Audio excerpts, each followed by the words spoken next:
this conflict that I have sometimes as a comedian where like, I want to be, you know, a joke first at all times. Comedy is number one, but then there's another part of me. And it's been there since I've been a young man growing up in DC, where I'm just like, I want everyone to know how progressive I am. And those two things do not always go together. Because I think, certainly today, a big part of being progressive has to do with language. You want to use updated language and terminology because you want to be sensitive to other people's feelings. And that's not funny. And I'll be honest with you, I'm not always willing to sacrifice the bigger laugh for the greater good. I have a joke that I'm going to say later tonight.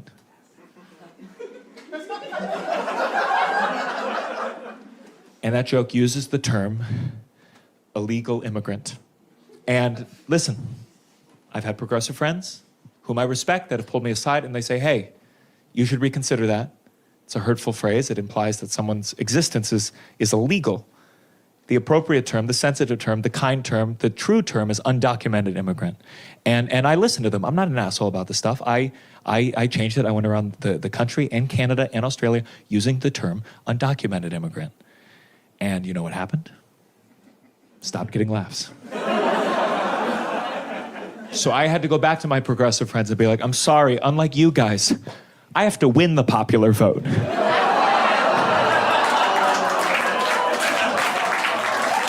Look, my jokes are leftist, but they're disguised in centrist language because they need to work outside California.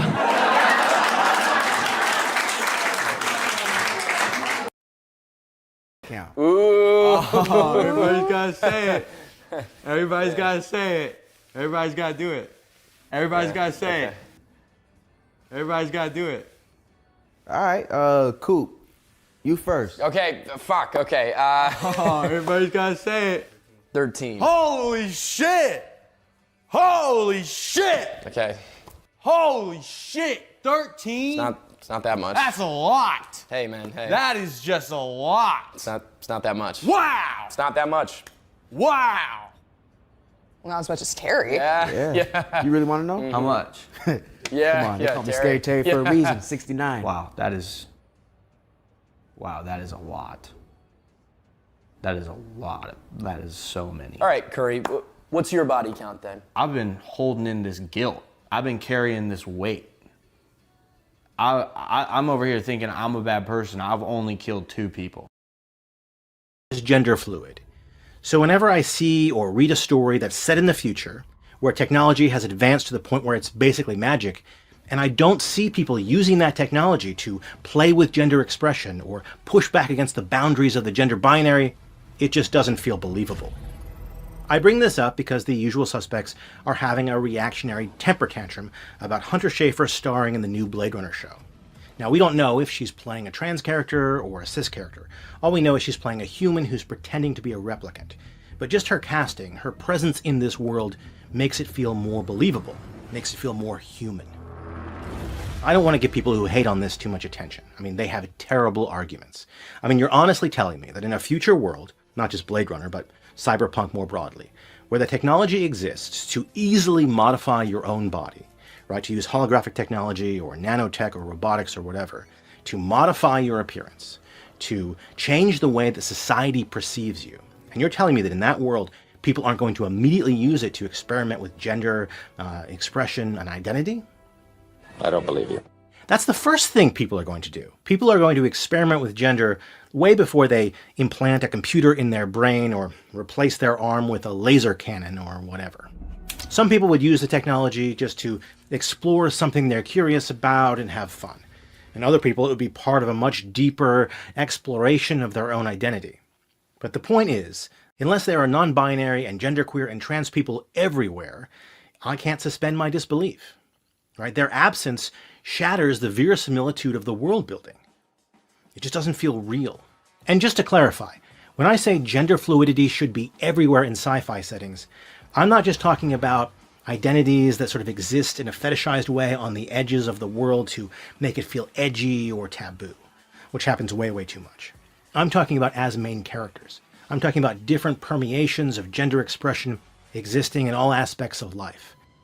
So if you followed my argument this far, and you want to know just how deep the rabbit hole goes, I think the same thing about fantasy worlds where magic is accessible or commonplace. If I don't see characters waving magic wands or drinking magic potions to transform themselves, and not just as a form of disguise, not just as a way to trick other people, but because they want to, because it's a perfectly normal thing for people to do. If I don't see that, then I don't believe the world building. Because the truth is that human beings have been pushing back against rigid constructions of gender throughout all of human history, and that's without any magic or advanced technology. Wowzers. Hey, Bob. Hey. Here comes this guy just spraying his gender fluid everywhere. You know what I'm saying? Hey. Hey, oh, Hey. oh. Oh, words. So I got to say, I'm not sure I buy his claim there. I don't buy his claim that the chuds are saying stuff about that. I haven't seen that once. No, I mean, that's true. You know, you're correct. They have kept their mouth shut about the Hunter Schafer thing. Mm-hmm. No, what I mean is, in this particular case, I think that he's being a little dishonest.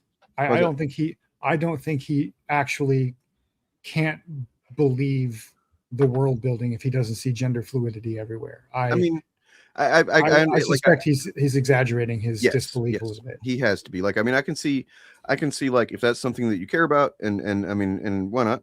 And you're going into every news site, but like it's not something that's been established as a common thing yet. Maybe this show will start doing it. Maybe, but like, yeah. You know what I mean? So then, like, once it's become, then yeah, it's something that, you know, that'd be like going, I don't know, you know, expecting to see everybody has universal health care or something like that. You know what I mean? Like, Yeah. it's just like, come on, man. You know, I mean, it's sci-fi. I mean, especially when we're talking about dystopian, would there not be forces at work, especially when just cyberpunk dystopia? It's literally defined by corporatism being in control. And we see what corporatism is doing now. Yeah. You know what I mean? As far as like gender identity and suppressing people and stuff, you know, aligning with fascist elements of government in order to, you know, invalidate those people. So like, I don't know. I kind of see that it makes a lot of sense that that there wouldn't be a lot of that going on. That'd be like like you said, that'd be the first thing they do. Yeah, and that'd be the first thing they outlaw.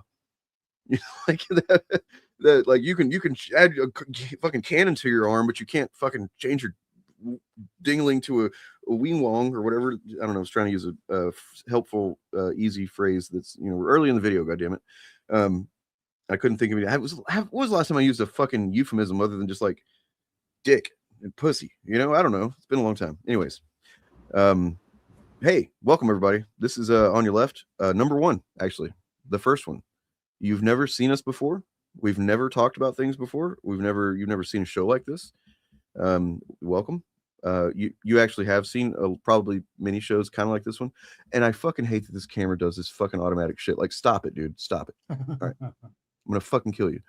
Let me fix this shit. Hold on. But yeah, we were gonna talk about X-Men 97. We're not gonna do that really because we might mention what I've thought so far, but I did not get to finish the season yet. So And I have never watched the show at all. I'll tell you what's exciting is, you know, and we'd said that it was going to go one of two ways. It looks like it might have gone the positive direction. Lanterns. Oh yeah, everything looks great. It's got a Rotten Tomatoes score now, which, you know, take that for what it is. We are not saying that because says this that it means it's good and that it's objective or anything like that. We're not idiots. But as of now, today, it's got 89%, and it generally has favorable critic score rating so far. As far as things like it's bound to become the best live action DC TV show for many.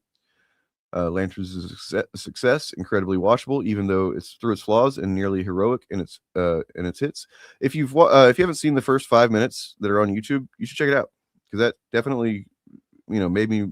I was like, okay, we're going in the right direction here.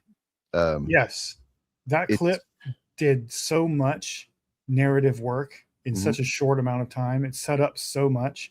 It did so much world building and character groundwork that any other show that I can think of, well, not any other show, but many, many other shows would have devoted an entire episode to the backstory there. Yep. And I And mean, this one just did it in 5 minutes. It also defined Hal Jordan better than an entire movie with Ryan Reynolds did.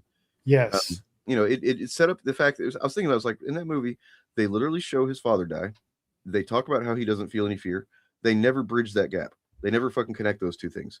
And here in this fucking opening thing, they're like, they literally explain it. He just says, the line he says is like, and of course, that's a little bit of cope. I imagine there's going to be something that comes up about that, I would think. But like, you know, it's a good line that kind of like sets the tone of the Green Lantern mythos, sets the tone of Hal Jordan, and says, this is who I am. This is why I'm a Green Lantern. Deal with it. I feel like that the one thing that James Gunn is probably contributing to this, and that's not even necessarily a hands-on thing, is just the overall edict of just go out there and do a thing, basically like pretend, you know, these things have existed for a long time. Nobody's surprised by this stuff, really, basically. You know what I mean? So like you have an interview with a Green Lantern and they're not really doubting anything you're saying. They're just kind of trying to understand them and stuff, which is, I think, a notable distinction in, you know, I mean, not necessarily to Marvel, but like, yeah, kind of early Marvel anyway, where like they just kind of, it's just accepted, you know, even though that was 1996, I think it said. Yeah. So I like that. I like that whole just accept this is the way this world is. We don't need to fucking go around freaking out every time somebody blasts somebody with some power or whatever. Yeah. It establishes that 1996 in this world is when the Green Lantern made himself known to all of Earth. But we're already in a shared universe where metahumans have been a public thing for 300 years. Right. That was established in Superman. So it just adds on to the, you know, that little bit of world building. And it also gave us John Stewart's, all the important emotional bits of John Stewart's backstory in 5 minutes. Mm-hmm. So now they can just move on with the story they want to tell. And then right at the end of, and then right at the end of the clip, you see that, and that fast forward to, 20 years, and he's a fucking mess now. He's kind of just been doing this too long. He's kind of just like, you know, he's a little bit ragged around the edges, it looks like. Oh, you mean Hal? Yeah. He shows up, he's like, I'm late. Like, and I didn't realize there was going to be that dynamic of John Stewart being like a fan of his and he literally like looking up to him when he was a little kid. That makes a lot of sense. Mm-hmm. And that's going to be a really fucking compelling dynamic. I feel like that's going to be, and from what I've seen with the reviews, that's what the show hinges on, is essentially that relationship. So that'll be cool. Hopefully. I was looking at Green Lantern comics that came out in 1996 just to see if there was anything there. Not really. I don't think they're gonna be that on the nose. No, Excuse me. I don't know, but you never know. They have to choose a year for some reason, right? But it seems like it's not. I was wondering, was this the year that Kyle was introduced? No, he was already introduced. He's already Green Lantern at this point. The only notable thing that happens is that in December, a series called Green Lantern Plus starts. I don't think that must last very long. Anyway, so this is potentially big news right here for those who don't know. So the big D23 panel's happening right now. Yeah, and apparently Indy Navarrete is backstage. I assume Mark means the Disney or Marvel panel. Indy Navarrete is the star of Obsession. She plays the woman who is subjected to the magic wish against her will. There's already Oscar buzz about her, and rumors been going around that her dream role would be to play Mystique in the new MCU X-Men. So if she's backstage at the D23 panel, that could be a hint that they're going to make a big announcement regarding that. Or it could be a rumor that they're doing Mystique as a central character again. Ugh. Wish they wouldn't, but I guess it's just what we got now. So yeah, it could be something else. We don't know. It could just be a rumor.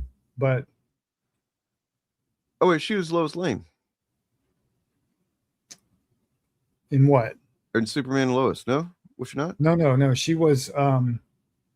She's far too young to be Lois Lane in that show. She was the daughter of one of their neighbors. I see. Okay. I watched like 20 minutes of an episode and was just like, this is probably pretty good. I just like don't care about this dynamic of it feels a little bit too like, we got to keep the secret of the kids having powers. And it's like, it feels a bit too much like Smallville derivative kind of thing. Yeah, but it works its way out of that eventually. She is hot, man. She's an attractive lady, Indy Neverett. Yeah, she's a babe, and she's a great actress. Like the only thing I've really seen her in was Obsession, and she's the one that's in that clip where she's like, no, like that one. Yeah. Okay. That's a pretty wacky performance. It seems like. Well, it's very in context. It's supposed to come off as like a mentally ill or I guess that's the wrong word too. Her skin is being ridden by some other entity. Yeah. That's pretending to be her, and she is spoilers for Obsession, but that scene is that entity reacting adversely to a question she's been asked by the guy that put the whammy on her. And what's cool about her performance in that movie is that she plays the entity that's controlling her as if it is trying to learn how to be human. It knows it only exists to please him, but it's never been human before. So that's a big part of her performance. Interesting. Oh, so there's a Kingdom Hearts anime coming out. I know Jen will be excited to hear about that. I'm now looking at D23 so we can kind of follow up and see if we get anything worth babbling about. I guess we could pull up a stream on it or something and watch. I don't know if that would get us fired or what. I'm being real careful now, guys, because in case you haven't noticed or haven't heard the news, reports of my death were greatly exaggerated. My channel's back. It's monetized, which means it's algorithmic acceptable. And you know, we going. We be grifting, baby. We grifting hard. So like you can become a channel member right fucking now. You can drop a super chat, you can drop super thanks, you can do one of those other things that they've introduced that I haven't really looked at too much, like the boost it or whatever the fuck it is. I don't know. Jerk it, slap it, spit on it, whatever it is, just do it. Lay it down, flip it, and reverse it, you know. Yeah, that's a good pull. But yeah, we should do it because, you know, here at Poly Marxist Studios, as part of the Parasocialist Rebellion, we don't obey. We do not obey. So also, I'm sure many other people are live streaming it as well. So true. Why not try?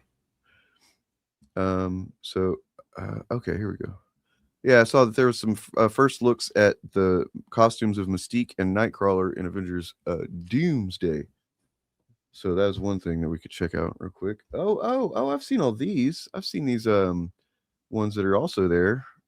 These are the what's it called? The Mopop, or was it whenever I saw this exhibit, it was at the Museum of Pop Culture in Seattle. I think it's a traveling exhibit, but like it was like all of this Marvel shit. Actually, man, if we have time, I know this is the most lamest thing that anybody could possibly do on a stream. I would love to show everybody my fucking photos from Mopop several years ago when I went. I got like they had I mean just everything. They had the red dress from Battlestar Galactica, like the red dress. I'm talking about like props that were used in filming, stuff for Terminator and Matrix and like Aliens and I was just like inches from this stuff. And Peter Dinklage was there. Wow. I did not get photos of him. That was kind of seemingly frowned upon. And then that's an interesting story. I feel bad about it, but it wasn't really my fault, but it kind of was. So like me and the girl I was with were walking around checking out the exhibit and stuff. And I see this dude. Little preface here. I had just seen this this comedian who's a little guy. I forget what his Brad something I think his name is. And he was telling, you know, doing a stand-up, and he was telling like days before this happened. I saw this, and he's talking about how he always gets mistaken for the whoever the hot famous dwarf is right now. and I was like, that's pretty funny. Like that's, you know, a good little gag and stuff. And then so anyway, we're at this fucking Mopop days later, and I see a little guy walking around with like a regular sized like girl, like a little girl. You know, and that's probably really shitty for me to even point that out. I shouldn't do that, but like so they're walking around, and I'm like, that looks like fucking Peter Dinklage. Holy shit, that looks like. So this is right after, I mean, within a couple of weeks of Infinity War coming out. If you remember, he was in that. Yeah. And so I'm like, that fucking looks like Peter. And then I remember that fucking stand up, and I'm like, nope, I'm just mistaking the you know, whoever this guy is for the the most famous little person right now. I'm an He's asshole. just somebody cosplaying as Peter Dinklage. It's just some other little guy, and I'm being an asshole about it, like, oh, they all look the same or something. And then I went to go find it because I wasn't standing with the chick at the time that I was with, and I went and found her. I was like, hey, you remember that thing we saw the other day? And I was like, that guy over there, I thought it was Peter Dinklage. She was like, that is Peter Dinklage. I was like, oh, what? And then so we were kind of just like standing around in the general vicinity of where he and his daughter were. I'm assuming it was his daughter. And then other people started to notice too. And just suddenly, like, I look around, there's just like a lot of people awkwardly standing around. And nobody said anything to him, thankfully, but like everybody's just like, oh, there's Peter Dinklage. Let's all crowd around him. That's a good idea, right? And he pretty quickly, briskly, got out of there. And I felt bad. So like, look, clearly the dude just started in his first fucking Marvel movie, and now he's wanting to take his daughter to go, like, let's see what this Marvel thing's about. And they go to the Marvel exhibit. You know what I mean? Yeah. Yeah. Anyway, that's a fun story. But yeah, I was really glad. I was like kind of proud of the audience, and I mean everybody around, that nobody actually tried to talk to him. I was worried for a second. I was like, somebody's gonna fucking say something to him. It's like, don't do that. Don't do that. If you're ever in public and you're in some place like that and you see some famous person, they're with their family, just fucking let them be. For real. Yeah. Like, Especially, you learn this lesson quickly when you live in Celebrity Central, like I do. And you can go to the supermarket and run into a celebrity and go, is that them? Because they look like a normal person. They don't have all their makeup and shit on. They just got out of bed. They're there to buy coffee or whatever, And so you're not quite sure, is that Drew Barrymore? Is that Ryan Gosling or not? And then you figure out it is them, and they're just trying to be a normal person. Weird one for me because I would have flashbacks to my first Playboy, and the memories of that and all that, and like, whew, she was like the cover model on that one. Oh my god, ick, shame on you. I was a teenage boy. What else do teenage boys do? But no, I mean having that reaction when you meet her. But anyway. Just as long as you don't mention it to her, that would be fine. Yeah. I know, yeah, no, I would definitely try my best not to awkwardly mention that. Yeah. But I've had that experience multiple times since I moved to LA. Just being out, doing something and running into celebrities who are daring to behave like they're normal people. And just like shopping or what the fuck is wrong with them doing that? Like, how dare they? Yeah. Do a dance, act, be famous in front of me, please. Yeah. Now. Dance monkey, dance. By the way, we are going to do a critical intervention later. I'm gonna do an intervention on Will Jordan, not for his alcoholism. I don't care about that. Like whatever. No, this is about just like how pathetic it is that he is. He's scraping the bottom of the barrel. It really seems like he is in a conscious downward spiral of his content, the way that he's performing and the content he's putting out. He might be morphing into the character he plays because he's so desperate for content, Yep. Anyway, what's Trump gave sex traffickers a $244 million no bid contract. What? I just saw a Kyle Kalinske headline. Jesus. That's crazy times. You mean sex traffickers other than the ones he is in the Epstein files with? Part of? Yeah, I think it's a new group of sex traffickers. I guess it's to prove that he's not one. Because like, look, why would I support these sex traffickers if I'm a sex trafficker? That doesn't make any sense. Right? Here's the thing. While I'm trying to look up for the best option to watch D23, here is a special little thing that I came across about. It was just it's a supercut of Candace Owens. Apparently, this is something I had no idea of until this morning. She says words wrong all the time, and I don't watch enough of her content to know that. But there's like the wisdom of like, you shouldn't make fun of somebody who says a word in a way that clearly just means that they've never heard it or said it aloud, but they've read it, because essentially you're just making fun of somebody for reading. And that may be the case here, but I don't know, because it's like, normally if you do that in publicly or in front of people and somebody says, oh, that's, it's actually said like this, you're going to try to correct that. And as you'll see here, I think she just is kind of stupid. Well, I thought that before. People scroll through every second of my show. trying to find me mispronouncing words, calling out Candace Owens, and waiting for her to make a mistake so they can try to delegitimize every effort that she is making to get to the bottom of this thing. Legitimatize, people were just trying to delegitimize why the crime scene was immediately paved over and the soil was excavated. This caricature of Candace Owens, there's been so much toxicity. All the toxicity. I am saying this in its true denotative meaning. It is a biennial joint military operation. Sex slave was hired by music mogul. The Ukrainians now have yachts. They've got shallots. It kind of comes off like maybe she's reading words that somebody else is giving her, in a way. It comes off like somebody who has never heard the words out loud. Yeah. But it also comes off as somebody who doesn't read very much. What it really portrays is that her skill, and she's got it. She definitely has this, and she's developed it in herself, and it's been developed in her. Is she is excellent at presenting information in a compelling way, in a way that kind of keeps you hooked and sounds authoritative, and like, and that she knows what she's talking about, and that's her whole thing. It's a very good strategery on her part. I have to imagine there's some kind of racial element going on with like the people that are fans of hers, right? Like some kind of weird reverse, kind of like I'm impressed by her. She's, I don't know. Like, yeah. That's part of this bit that makes me a little bit uncomfortable is I wonder how much of what she's doing is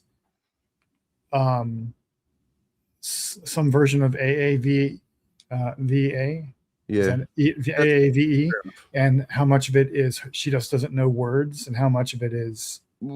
So yeah, I mean, like there's a couple of things that she says that I can see like being similar to some other. I'm not going to do it myself, but words that I know that are often present in casual AAVE conversations.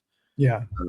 And so I mean, I've thought about that, but at the same time, like, I just don't care because like it's funny, and I mean, the fact is, I just had all this time just assumed that she's very, very intelligent, smarter than me probably, and like so it's just kind of this. It's jarring to realize, oh, that's a facade. Like, I mean, she's I'm sure she's smart-ish, I mean, not like an idiot completely, but like once you present yourself in a certain way on the internet, the way she does, and she like knows all this stuff and she understands things in such a complex way and stuff. Really, if you listen to her talk for like 5 minutes, she just kind of spins out and doesn't follow up on ideas and stuff like that she's saying. And if you don't pay attention, like close attention, you don't realize it. But yeah.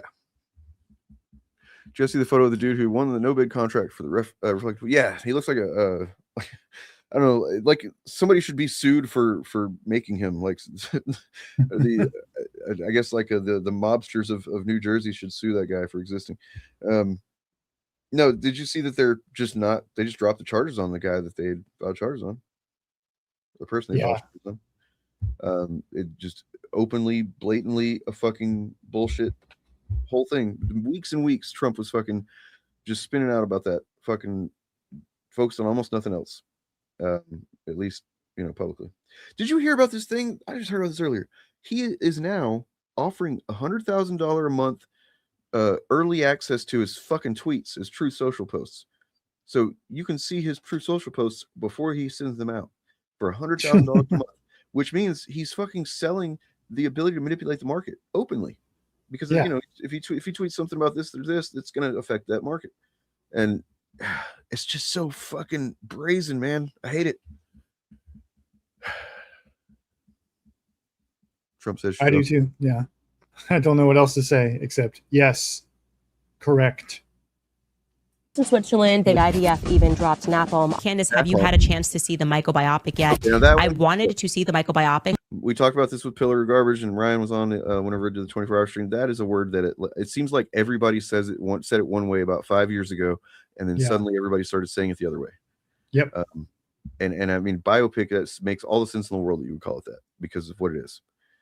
Yeah, because it's a short for biographical picture. Yeah, but apparently it's not that. It's not biopic. It's biopic, right? Which sounds like something like you would get one of those to see if you have cancer. We're gonna go get a biopic. it's a word that sounds, a pronunciation that sounds very wrong to my ears, and I cringe every time I hear it. But I have to accept that language evolves and pronunciation changes over time. Bullshit. I don't believe you. No. Yeah. Okay. The other change recent in the English language that really bugs me is overuse of replacing a previous word with the word to, like saying something is different to some other thing. Oh God, When no. it used to be when From. something is different from other. Yeah. The word to is getting used a lot more for that reason. No way. Yeah. Not cool, man. Not cool. Here, I've got the images here. I have not yet found the thing I was looking for. I still haven't found what I'm looking for. Somebody have a good link for like watching real-time D23 stuff. Somebody like say Mark, who told us it was streaming. Yeah, that's a rule from now on. If you're gonna bring something like that up, you gotta give me the link. Here is Mystique's costume. Oh, that's really small looking. Shit. Is this from D23 right now? I guess so. But like also the reason I started talking about the Mopop was because this right here is literally this. I mean, I guess they have it at D23 right now. That makes sense. But like this was one of the parts of the exhibit that I saw whenever I went in 2019. Well, no, not all of that, because some of that's from like Wakanda Forever, which is not out yet. But yeah, generally that's what it looked like, and yeah, they had the whole hall of armors, like all of them almost. Like they had probably at least a dozen armors, like in displays, just like they are in the movies. It's crazy. It's cool. It is cool. It is cool. Very cool. I mean, I was like inches from Luke's fucking lightsaber, the one that was used in the movie and stuff like that. I mean, I know it sounds really, you know what? No, I'm not going to apologize for it, because if you guys are watching this, you would feel the same way. I nearly cried. I fucking like had just like, this is a holy experience. The light of heaven shone down upon me, and there before me was the sacred saber. The fucking the T-800 arm, you know, the one from the first movie that becomes a plot point in the second movie, that was right there. I was like, oh my God. I mean, Terminator 2 was all my shit when I was a little kid. That was my foray into real movies, you know.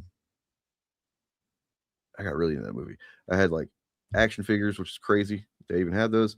I had trading cards, poster. It was wild. I wonder if old Mark left to go watch. I guess so. He just came in to throw a fucking grenade of chaos in our stream so we could scramble. He want to help us out though. Let's see how it is. Here is another thing of Candace Owens though. This one's this is a thing just kind of, you'll see. Charlie's murder, quote, had to be approved by Charlie's friends, and then suggested those friends might have her murdered too for, quote, knowing the truth. I never said that. Obviously, in the context that he put it in, we're going to need to hear the full sentence, because you're trying to context it in a way that is just untrue. I just want to know why, Charlie. I want to know why the decision was made to murder Charlie Kirk. A decision that very clearly had to be approved by Charlie's friends. Well, that's exactly what she said. That's all I have. I want to know why. I think we deserve to know why. And instead, we're going to be sued. I guess, is this going to be the pathway forward? You're going to start murdering more people in broad daylight for knowing? Is that our consequence? Is that like the slave consequence? Is that like, you know, catching a slave and cutting off their limbs? People have watched the show. They know exactly what I've said. And I tend to stand by what I've said. And I do stand by everything that I've said. No one, and I mean absolutely no one, outside of my husband and Erica Kirk, has the power to shut me up. There's nobody that has the capacity to get me to shut up about this except for Erica Kirk and my husband. I'm not going to stop unless Erica Kirk asks me to stop. If Erica Kirk asks me to be quiet. Because they're conservatives, of course. I see. And a woman does what her husband says, no matter what. Oh, yeah. Yeah, I was like, what? Why does her husband have the power? I was gonna say I'm pretty sure Erica Kirk has told her to shut up multiple times by No, now. she literally said stop. Yeah. Remember? Yeah, she's got a husband. He's a he's kind of a dipshit. It seems like what he has to know that she's just like, I don't know if she's delusional. I don't know if she's just a like no conscience grifter or what. But yeah, this stuff right here is pretty damning. I will be quiet. Stop. To stop. I just do not accept any of that. I was in this aggrieved stage, and I really didn't poke my head up until weeks later, when I could stop crying about it every second. Charlie Kirk, my friend, is dead. First, this is fantastic that Preborn is doing this. To remind you guys about Pure Talk. Also reminding you guys about American Financing. Also reminding you guys about GNO Land. Also telling you guys about Just Thrive. You can head over to our website, CandaceOwens.com. You can sign up, buy yourself a hat. I was totally in a cloud of grief. Okay, you remember I had to go away to Wyoming just to breathe. Like, what am I doing wrong here that I have to go away and cry for a long time? I was totally in a cloud of grief. Yeah, she has a husband, man. It's like, I mean, she's beautiful. Like, why would she? There's an idiot in on every corner. You know what I mean? She's a attractive woman. Yeah, I mean, and then she's also got money. Like, there's nothing stopping her from being married as many times as she wants to get married. I feel like her husband is some kind of big wig in conservative politics too. I think he's something. I forget what it is exactly, but he's something. Yeah. Well, you know who doesn't have a husband and who apparently isn't going to have one anytime soon. So conservatives are going to be totally normal about it. AOC, yeah. Well, I mean, yeah. Shit. I mean, I'm trying to be totally normal about it, honestly. My time has come. I'm not like rubbing my hands together right now. What are you talking about? Clavicular tweeted that he could fix her. She does need to be fixing. She's a goddess. And she's only going to become more physically that, apparently. So like, apparently the thing she's doing for her egg fertilization stuff, she's like, right now, the type of hormone therapy she's getting is making her akin to the first trimester of pregnancy, is how it feels. And yeah. Then I was like, oh, no wonder she broke up with her man. Like, yeah, that makes sense. That's still, I don't think she has directly confirmed that. TMZ reported a couple days ago that she and her fiance split up quietly a couple of years ago. What are you talking about? You feel bad for her child. First of all, there's not a child yet. I think he's talking about Candace Owens. Oh, does she? I don't think she has a child, does she? Yeah, she has multiple children. Oh no, that's terrible. Anyway, with AOC, the other thing that I thought was really, this is what makes me think she broke up with her fiance, not the egg thing, but she shared on her Instagram also recently that she's been getting into strength training and she really loves it. And she showed some video of her doing some deadlifts and some assisted pull-ups in the gym, and was saying that like as part of her egg freezing regimen, she has to stop doing this for X amount of time and can't do any real exercise except walking and stuff like that. And I was like, wait, AOC is starting her muscle mommy arc. she must be single now, because that's something that yeah, that is something that women frequently do. Some women end up going to not just women, like people who out of a relationship sometimes start going to the gym and really trying to transform their bodies as like a coping mechanism or something. Yeah. Well, I mean, I will say her deadlift form was pretty good. Pretty good form. Okay. Yeah. Oh, look, I found a live thing on IGN. Here we go. Let's see what we got. Most recently, we've got It's Doomsday Time. After a teaser video starring Hugh Jackman, Chris Evans, Haley Atwell, and Robert Downey Jr. Are on stage to spill details on Avengers Doomsday. We're getting a new trailer. We see Dr. Doom on the throne with a Sue Storm voiceover. We see Ian McKellen's Magneto and Channing Tatum's Gambit. Doom is looking at a photo of his family. We get glimpses of Shuri, Shang-Chi, and Thor. Can you put that on the screen? Yes. Which I'm just reading text is all I'm doing. Okay. Not seeing anything special. Just let's see. Ruin City, Mr. Fantastic asked Victor, "Did you do this?" Next, we get shots of various characters. Steve Rogers with the baby, Loku apparently. Somebody's typing this just on the fly. Shuri, James Marsden, Cyclops. Thor is scrapping with Doom, but Doom can't touch him. Doom can't touch him? I think that might be the other way around, is maybe what they meant. Kevin Feige, Paul Bettany, James Spader talk Vision Quest. Cool. So Spader's coming back for Vision Quest. That's good to hear. I feel like we could do more with Ultron for sure. Kevin Feige and Paul Bettany and James Spader just took the stage to talk about the upcoming series Vision Quest, premiering this October. Wow, on Disney Plus, and roll a new trailer for the show. It's been it's before Doomsday. Yeah. Oh, yeah. So it's going to almost certainly set some stuff up there. Let's see. The Ultimate Sacrifice in Infinity War, and unfortunately died several times. It made long-term financial planning difficult. I can tell you, in the MCU, no one is ever really dead. This Vision is beginning to ask complicated questions. What, or perhaps who is he, and what makes us actually human, which naturally brings us to Ultron. Ultron is back, and apparently we're going to figure out humanity together. So obviously, this should go extremely well. Frankly, I can't believe it took you so long to turn to me, Spader added. Everyone knows Ultron has long been fascinated by humanity. Yeah, fascinated, right? And ways that's one way of describing it, yes. MCU and Star Wars mainstay Jon Favreau is here to introduce Oswald, who he says is a character Walt Disney created before Mickey Mouse. We lost the rights to Oswald, but ended up making Mickey. Disney got the rights to Oswald back. It's something to Disney Plus. What's the point of this? Who cares? Yeah. Then you look at the upcoming Bluey movie. I don't know if my kid knows about that, but I'm sure he'll be excited. It's pretty cool show, Bluey. They put a lot of effort into making it educational in a way that's not just like the way that normal education shows are. Like it's more for the family, and it's not like learn specific things. It's just about like normalizing family bonding and stuff in a way. It's pretty cool. Mm-hmm. First look at Catherine Hahn as Mother Gothel, the Tangled remake. Okay, I don't care about that. Yeah, this is why I'm like, I wasn't even worried about D23 because I know there's like 5 minutes of stuff that I care about, and then the rest is like Disney slot. Yeah, I think a lot of fans are watching it because the rumor is that they're going to drop another trailer for Doomsday at D23.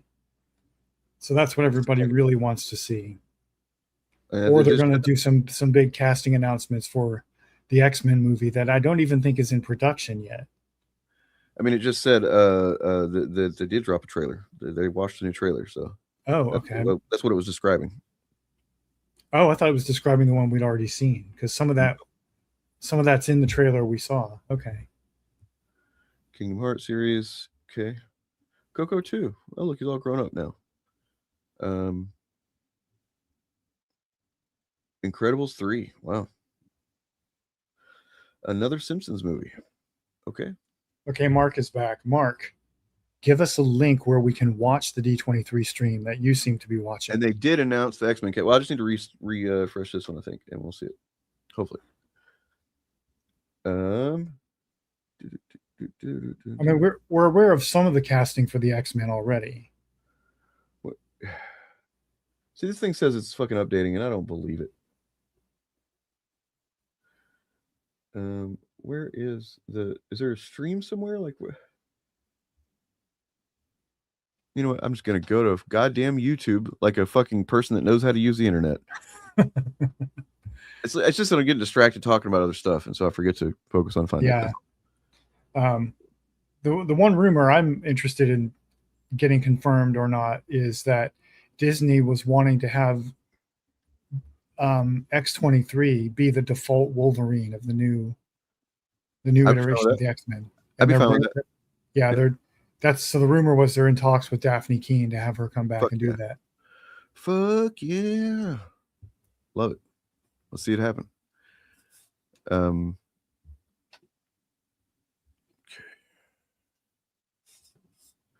So there we go. new rock stars, I guess. That's fine. But we've seen some casting announcements. We know Sadie Sink is Jean Grey. They've announced the guy that's playing Cyclops, although he's someone I've never heard of and I don't remember his name. Dead? How are they going to change Sister? Is he going to have a creepy white face? I mean, again, what would it be? You're all lovely, and I appreciate the time you put in. There are a lot of scoops and rumors that like these contracts are literally getting signed this week. X-Men. What did it say? These people have Okay. Oh wait, it's a trailer. Holy shit. Whoa. Okay, hold on. Back it up. Back it up.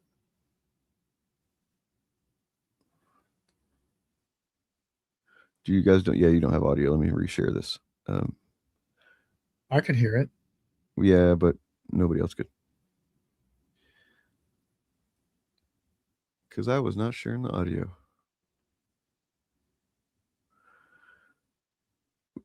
Boom. All right. Let's see what happens. Did you see that fucking flip thing that Doom did? Like Doom isn't known for like, I don't picture him as like a fast moving guy. So it's going to be crazy if they have him doing some fast stuff, you know? Yeah. Well, he has to be a physical threat for every Avenger. Trailer. You love Lion. Do a breakdown of that. Take Globs. I think Matt Wood would be perfect as Wolverine. Okay. Is that one of the people we talked about yesterday? Matt Wood? Is that the guy from Saturday Night? One of the people that they've talked about that I've seen as a fan favorite for Wolverine, and I don't know if I really see it really, but is the guy that from Sinners, the head vampire guy. Oh yeah, he'd be good. He's a little scrawny and maybe like a little not like he doesn't look as rugged as yeah. I mean, they can make anybody look rugged, but I think he doesn't. To me, he's a little too old for the Starting to say now. the cast they want to go with, the age range they want to go with for the rest of the cast. It is the same. Wait, can you go full screen? Oh yes. Sorry. I didn't want. So nice to see this in regular definition. He used to be kind, he used to be caring. Gaps. And then everything he loved was taken from him. I knew he was lost, but I did not realize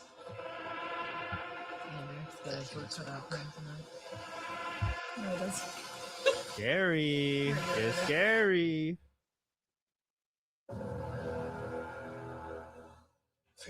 Oh, that looks like New Is York. that or is that Jersey that got destroyed? Aw. That's a baby. Okay. A lot of baby shots, a lot of kid shots.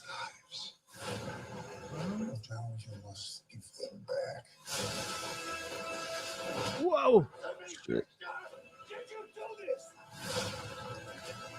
Oh.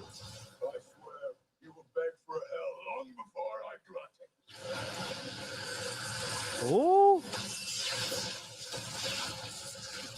Wait, this is.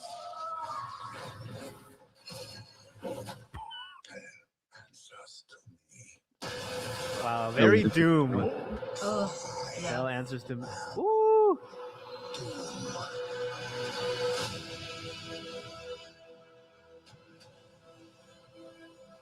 Okay. Hell yeah. And now I want to watch it not on their stream. Yeah, because I could barely hear what the trailer was saying. Well, but I think the city that they showed that was destroyed, I think that was Wakanda. Oh my god, that's crazy. I mean, that definitely that's the equivalent to Thanos bodying the Hulk within the first 5 minutes of Infinity War kind of thing. Yeah, it's like that sets the tone of like, oh, this is that kind of shit. I see. Okay, we got X-Men announcements. I think right here, maybe. Oh, okay. A little May different. 5th, 2028. Here we go. Yes. The cast is coming. Oh. Not all. They're Okay. kind of announcing it's not all the cast. Okay, here we go. Whoever has already signed their contracts. Sorry. They met for the first time right now. Wow. Backstage. Whoa, okay. Wow. Kit Okay, Connor. Connor. Okay, There we lame. go. I not that he's lame. I just mean like. No. Yeah, we knew that. Yes. Yeah. They gotta do the ones that we They'll know. save the new ones. Yeah, they gotta do the ones we Backstage know. being like, what were you in? Were you in the movie Saturday Night? Who are you Or- playing? I guess that's the logo they're going with. That's pretty okay. I'm fine with it. yeah, they could change it before. it is They got plenty of distinct. time to change it. Yeah. All right. Well, who we got? What's going on? Rogue India, Indy Never. Oh wow! Indy never hit his Rogue, dude. Rogue? Yes. Okay. That's fucking rad. I love that shit. I All right. thought she wanted to play Mystique. There Maybe I you heard go, it wrong. chat. Indy They Never did Red it. from Obsession. Didn't she say she wants to be Mystique? Yeah, she might have been throwing us off the scent. Yeah. Oh wow! Right? Wow. Okay. Indy Rogue. Wow. Come on. Give us more. Now we were told we might get 4. This is 4 already. This is 4. Let's see if we get more. Honestly, really surprised that they're Maya. Maya Boyd is Storm. Oh, they Boyd. did Whoa. a storm announcement. What? Maya Boyd is it a theater actor? Okay.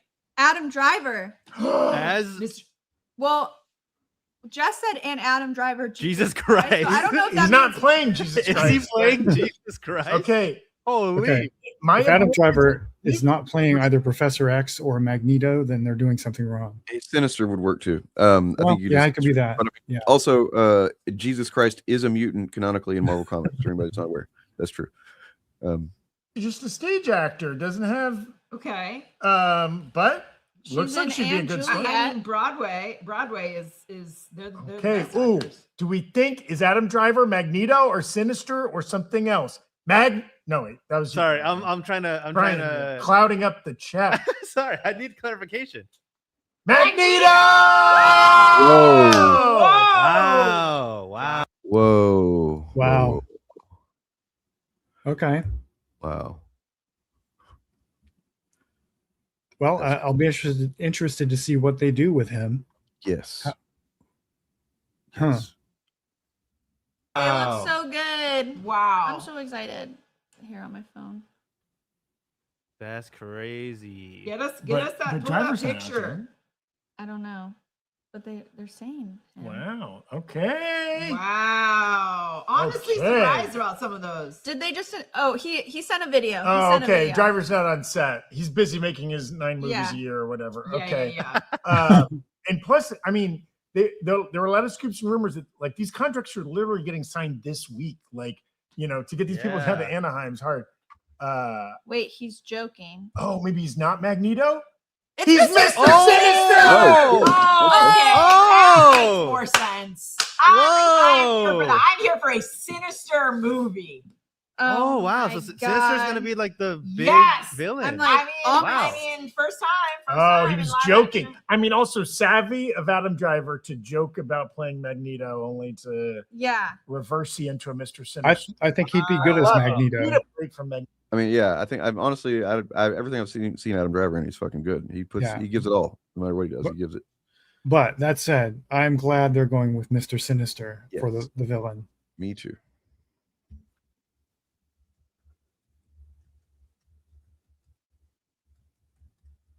There was a rumor going around that they had also cast Professor X, but they haven't revealed who he is yet. Interesting. Colorism strikes again, huh? What? Oh shit. Who was the name of the actress that they cast as Storm? Did they cast somebody pretty mocha or what? I don't know who she is. It was I don't- Maya something. Yeah. I mean, I honestly I didn't ever expect him to go true like super duper dark with her. Yeah. She hasn't really been depicted as such in the comics very much. But yeah. Maya Boyd is what is the name. So I guess we could Google her and see what she looks like. Okay. I've never heard of her, but I was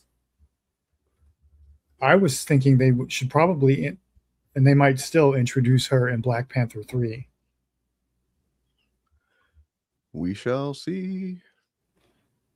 See if we can find a picture of her. I have here. This is exclusive. Indy Never as Rogue. Nice.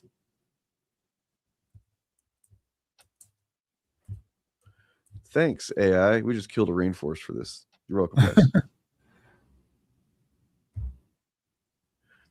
That But- does not look like her. It kind of does, right? I mean, I guess I'm not as familiar. I mean, I recognize the eyes. To me, that did not look like him. Eventually, he's just getting older. Yeah, we've talked about that already. I've asked that. Honestly, that's a conversation we've had on the stream on this channel multiple times over the last few years. It's there's a couple of things they could do. I think that ultimately we generally agree that making him not a Holocaust survivor is the wrong way to go. Just for multiple reasons, for in-story reasons, for characterization reasons, and for the inevitable bullshit storm that would happen around it in the meta sense from some folks. Yeah. I just think that all of that together just makes it, if it was just that, I would say fuck that. I don't care what people are going to say. You know what I mean? That wouldn't be something that would just on its own sway my opinion on it. But the fact that I just think that it would create a lot of challenges and potential pitfalls for the characterization of being Magneto as we know Magneto. And I think they just had, honestly doing, what is in our blood? Iron's in our blood. He manipulates his iron in his blood to keep himself younger. It's really fucking simple. Just say something like that, right? Doesn't it seem like that's something they could just eat? They could do. There's any number of explanations they could put in there. Mutants just live longer. There you go. Or like they did in the comics, they could have him die. Well, not die first. First, he had his heart ripped out, but he kept himself his blood pumping with a kind of cobbled together metal heart for a little while, so he can continue battling. And then he died. And whenever he came back, it was Storm that actually went and got him from I guess the afterlife essentially, and he came back in a brand new fucking 25-30-year-old man's body, all muscly and shit. Yeah. In fact, they could build a whole movie or at least a subplot in a movie about some other mutant reviving Magneto. Yeah. From his DNA or something like that. We got a, oh no, sorry. I'm sorry. I thought we had. Okay, so Kit Connor is Cyclops. Christopher Abbott is Charles Xavier. Indy Everett is Rogue, and Adam Driver is Magneto. There we go. Adam Driver is Sinister. Sinister. They have not changed their text that they have on screen yet. So okay. I don't know who, except for Indy Everett and Adam Driver and Sadie Sink. I don't know who any of those actors are. Yeah, I think it was always going to be a mixture of some knowns and unknowns, right? That's the way to go. Of course. Like look, you want to go with some unknowns because it kind of tends to work out with X-Men. At least a couple times it has. Jennifer Lawrence, Hugh Jackman. Yeah, well, they also want to cast a lot of young actors who can commit to the roles for 10 to 20 years. Sure. Yeah, makes sense. I want to see this shit happen, play out for epic amount of time. That'd be great. X-Men was basically like high schoolers when it started anyway. Yeah, except for Beast. Beast was the older one. Yeah. Iceman was the younger one. Yeah. I think they've cast Beast too. Good. Fucking please don't ever put Kelsey Grammer on the screen again. Was it? I don't remember. Was it Kelsey Grammer they used at the end in the Marvels? Yes, they used his voice. Okay. We'll probably see him. We're going to see all of them again in Doomsday and Secret Wars, and they're all going to die. Yes. Yes. Yes. Can't wait to see all those fucking Fox men, Bryan Singer men, the fucking tainted X-Men. I definitely was a fan of the movies. It's kind of crazy because like being a fan of those movies versus being a fan of things now is kind of a different thing. Or really is a different thing because I'm sure a lot of you similar experience. You had to make a lot of concessions just to be like, well, this is, look, I'm just happy to have this, at all, right? Like, even though they sidelining Cyclops or whatever it is, and that's not accurate, and Wolverine's 7 feet tall, and that's kind of weird, but like, yeah. He wasn't 7 feet tall, but you're right. Yeah. Tall guy. Yeah. Like I remember when the first movie came out, when I saw the trailers for it, I was like, okay. And then I went to see the movie and I was surprised that I liked it. And that was mostly because of Hugh Jackman as Wolverine. Because I think he nailed that character. Yeah. Like right from the start. And that sold me on the rest of the movie. But so I just decided that okay, this is just its own continuity. It has nothing to do with the comic books, and I'm going to take it for what it is. And there were some good movies in there. I think Days of Future Past was a really good movie, like genuinely a really good movie. It was. It had very, very good stuff in it. I've never felt like I never got the whole thing that like the general consensus seemed to be that it was a very good movie, and I didn't think it was bad. It's just like I don't know, the way the ending plays out is weird to me. Mhm. It just kind of almost like fizzles to an ending. Wolverine kind of just Yeah. tosses across the, it's like, okay, what was the point of any of this? I don't know. It just because and the reason is because it all hinges on Mystique as a character and her making a decision instead of something happening to her to prevent her from doing what she's wanting to do. Right. So we follow her the whole time. She's trying to do this thing, and then, she makes a decision. It's like because Jennifer Lawrence, and so that's where it ultimately goes back to me, for me to being like, this was done because they had Jennifer Lawrence, and she signed a contract before she was Jennifer Lawrence, right? Yeah. And they're like, oh, we're gonna use you, like we're gonna make you the X-Man, but Yeah. I'm a villain, and I'm not. No, you're the X-Man now. Yeah. I think those movies probably also suffered from the twin curses of Fox needing to make X-Men movies just to retain the rights to the X-Men. Yeah. And also trying to play catch up and build a continuity after it became clear that the MCU was going to I don't be. think they were trying to do that though, because they fucked it up. If they had the perfect. It feels that way though. At the end of Days of Future Past, 2014. So at that point, they would have been conscious of this cinematic universe happening with Marvel, and they it seemed to me, I thought that they were doing it on purpose. I thought they were like, okay, now we've got this brand new timeline that has been created because of this. Great, we can start over. We can forget all the dumb shit that happened before and tell some good stories. And then they just immediately fucking don't. They shit on it. And they go back to they change a bunch of stuff with the characters, and it just doesn't make any sense. Like even in its own timelines, doesn't make any sense. Yeah, it's crazy. The stuff they introduced in Apocalypse, which is a movie. It's no Dark Phoenix, but I have not seen Dark Phoenix. You haven't missed much. Well, I know, and that's why I never watched it. But I'll tell you this: look, if you guys want me to watch Dark Phoenix on live stream, members only live stream, you become a channel member. I react to it live with my real thoughts, and I've literally not seen it.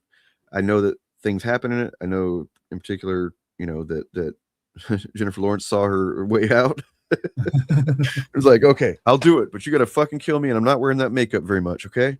They're like, okay, anything for you, Miss Lawrence. She's like, I was the first ever action woman movie star, so you got to do what I say.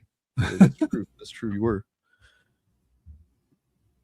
Anyway, and the biggest crime the Fox X-Men movies made was screwing up the Dark Phoenix story twice. Yeah. I mean, I have fond, like, it definitely is not a good version of the Dark Phoenix story, but what it is, how it plays out in X-Men 3, I actually have more. I've apologized for X-Men 3 a lot to people who are also fans of the comics and then disappointed in the movies. I felt like obviously it's not as good as X-Men 2. Obviously, fuck Brett Ratner.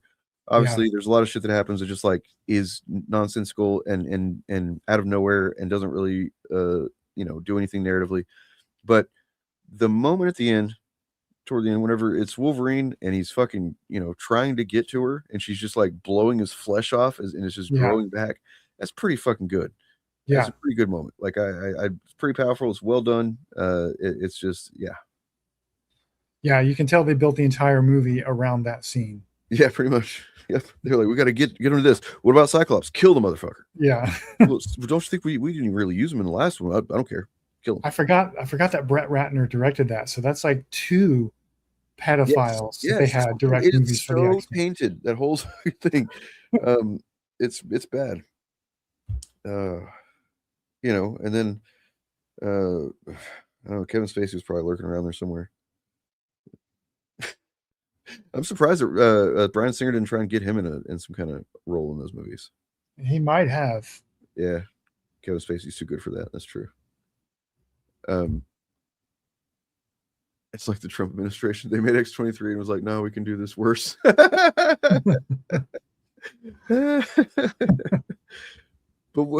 I mean, that really was I remember being hopeful for a minute that like, oh, they're letting Kinsberg direct this one.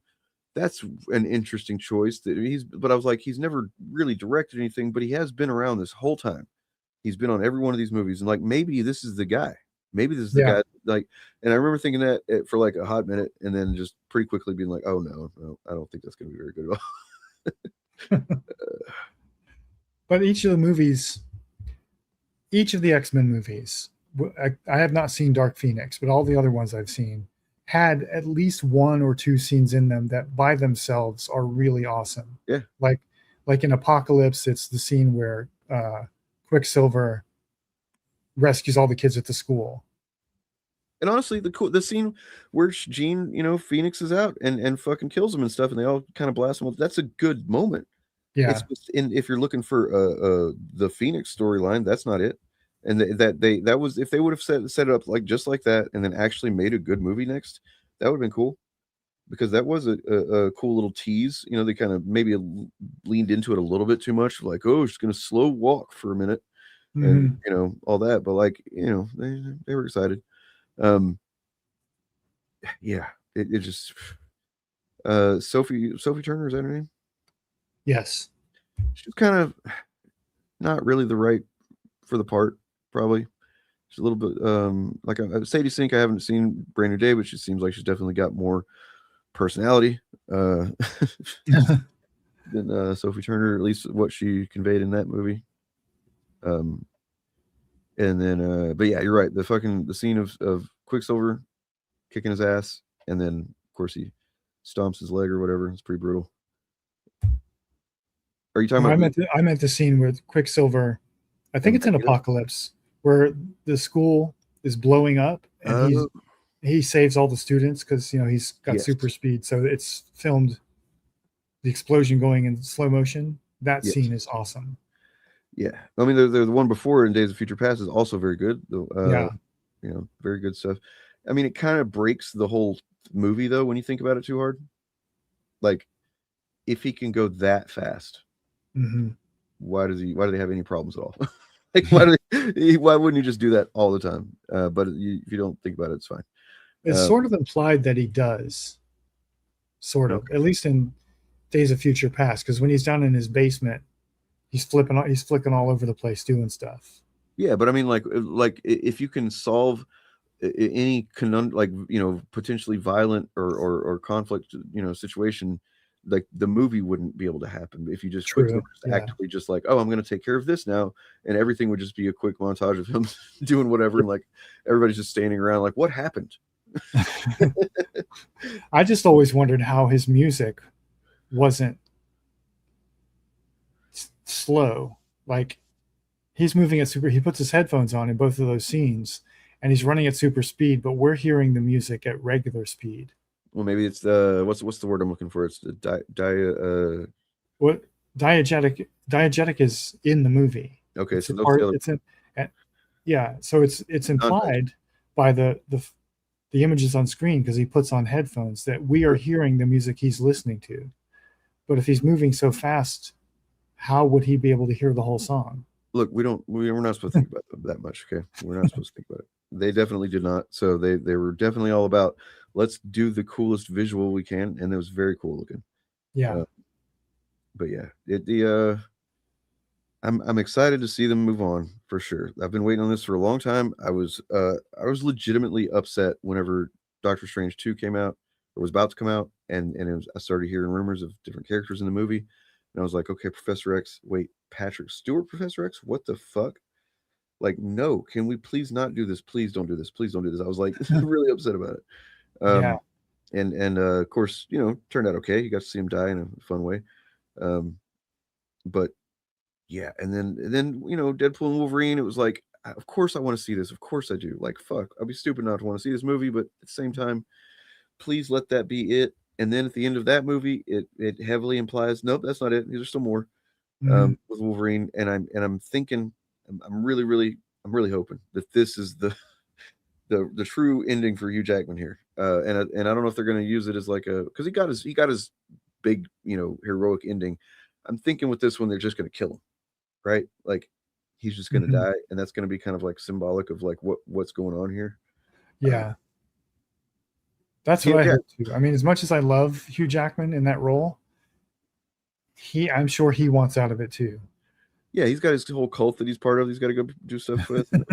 Really weird thing. Not just that, but I don't know how true this is, but it was reported that the only reason he would ever come back to the role was if he could do a movie with Ryan Reynolds as Deadpool.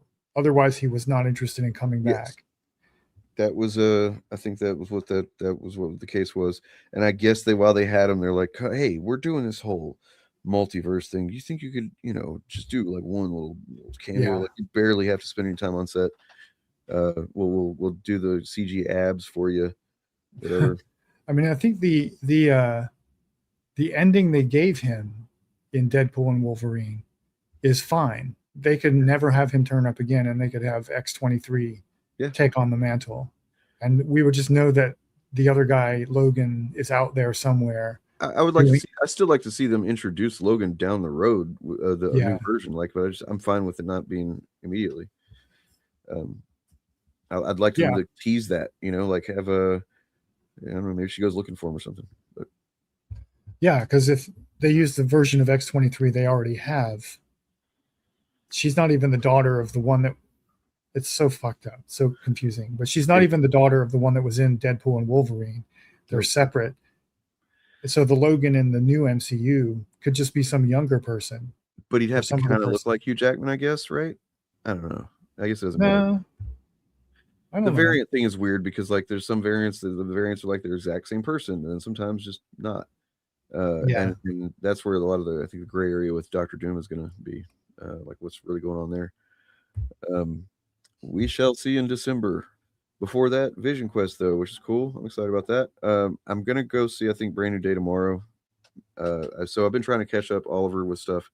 We had to catch up on several movies really because we hadn't made it too far in the MCU. So we had to catch up from where I think Civil War was last. No, Doctor Strange was the last one we watched. So we did Thor Ragnarok, and then we did and then I think we skipped. No, we watched Guardians 3. I mean, it's 2 rather, and then we did Homecoming and. Why are you not making content out of any of this? Well, I mean, you know why? Because I've been kind of busy and I'm like not. I know. Shit. But like, yeah, I mean, we're gonna be doing stuff like that eventually once we get kind of reset in our new situation. I mean, if he's not down for it after the situations, he is.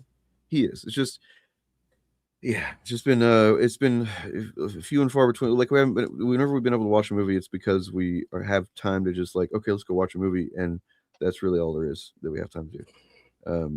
If we can't, because that's essentially setting up a day almost, at least for me, of editing and everything like that. So Well, the good news about Brand New Day. Well, I mean, I was going to add that he's still learning in real time to be, kind of chill during a movie, and not like find other stuff to do and stuff like that. He's gotten better, but I see. He's a little bit fidgety. He is of that generation where they don't even like movies. Anyway, well, the good news about Brand New Day is that it requires almost no homework. Well, if you're like a new person, it requires in the sense that I wanted him to know what's going on when the movie starts about like the friends and MJ. Therefore, he needs to see No Way Home. But therefore, because of that, he needs to see Far From Home, so that's led me to being like, we need to get through Endgame, which we finally did 2 nights ago. We watched Endgame, completed it. Man, that's a good movie. I still fucking love that movie. Yeah. I think it gets undersold all the time. People are constantly just like, oh, it's not as good as Infinity War. It's like, I don't agree. I think that there's more of a movie there in Endgame. Infinity War is a thing. It's really good. It's awesome.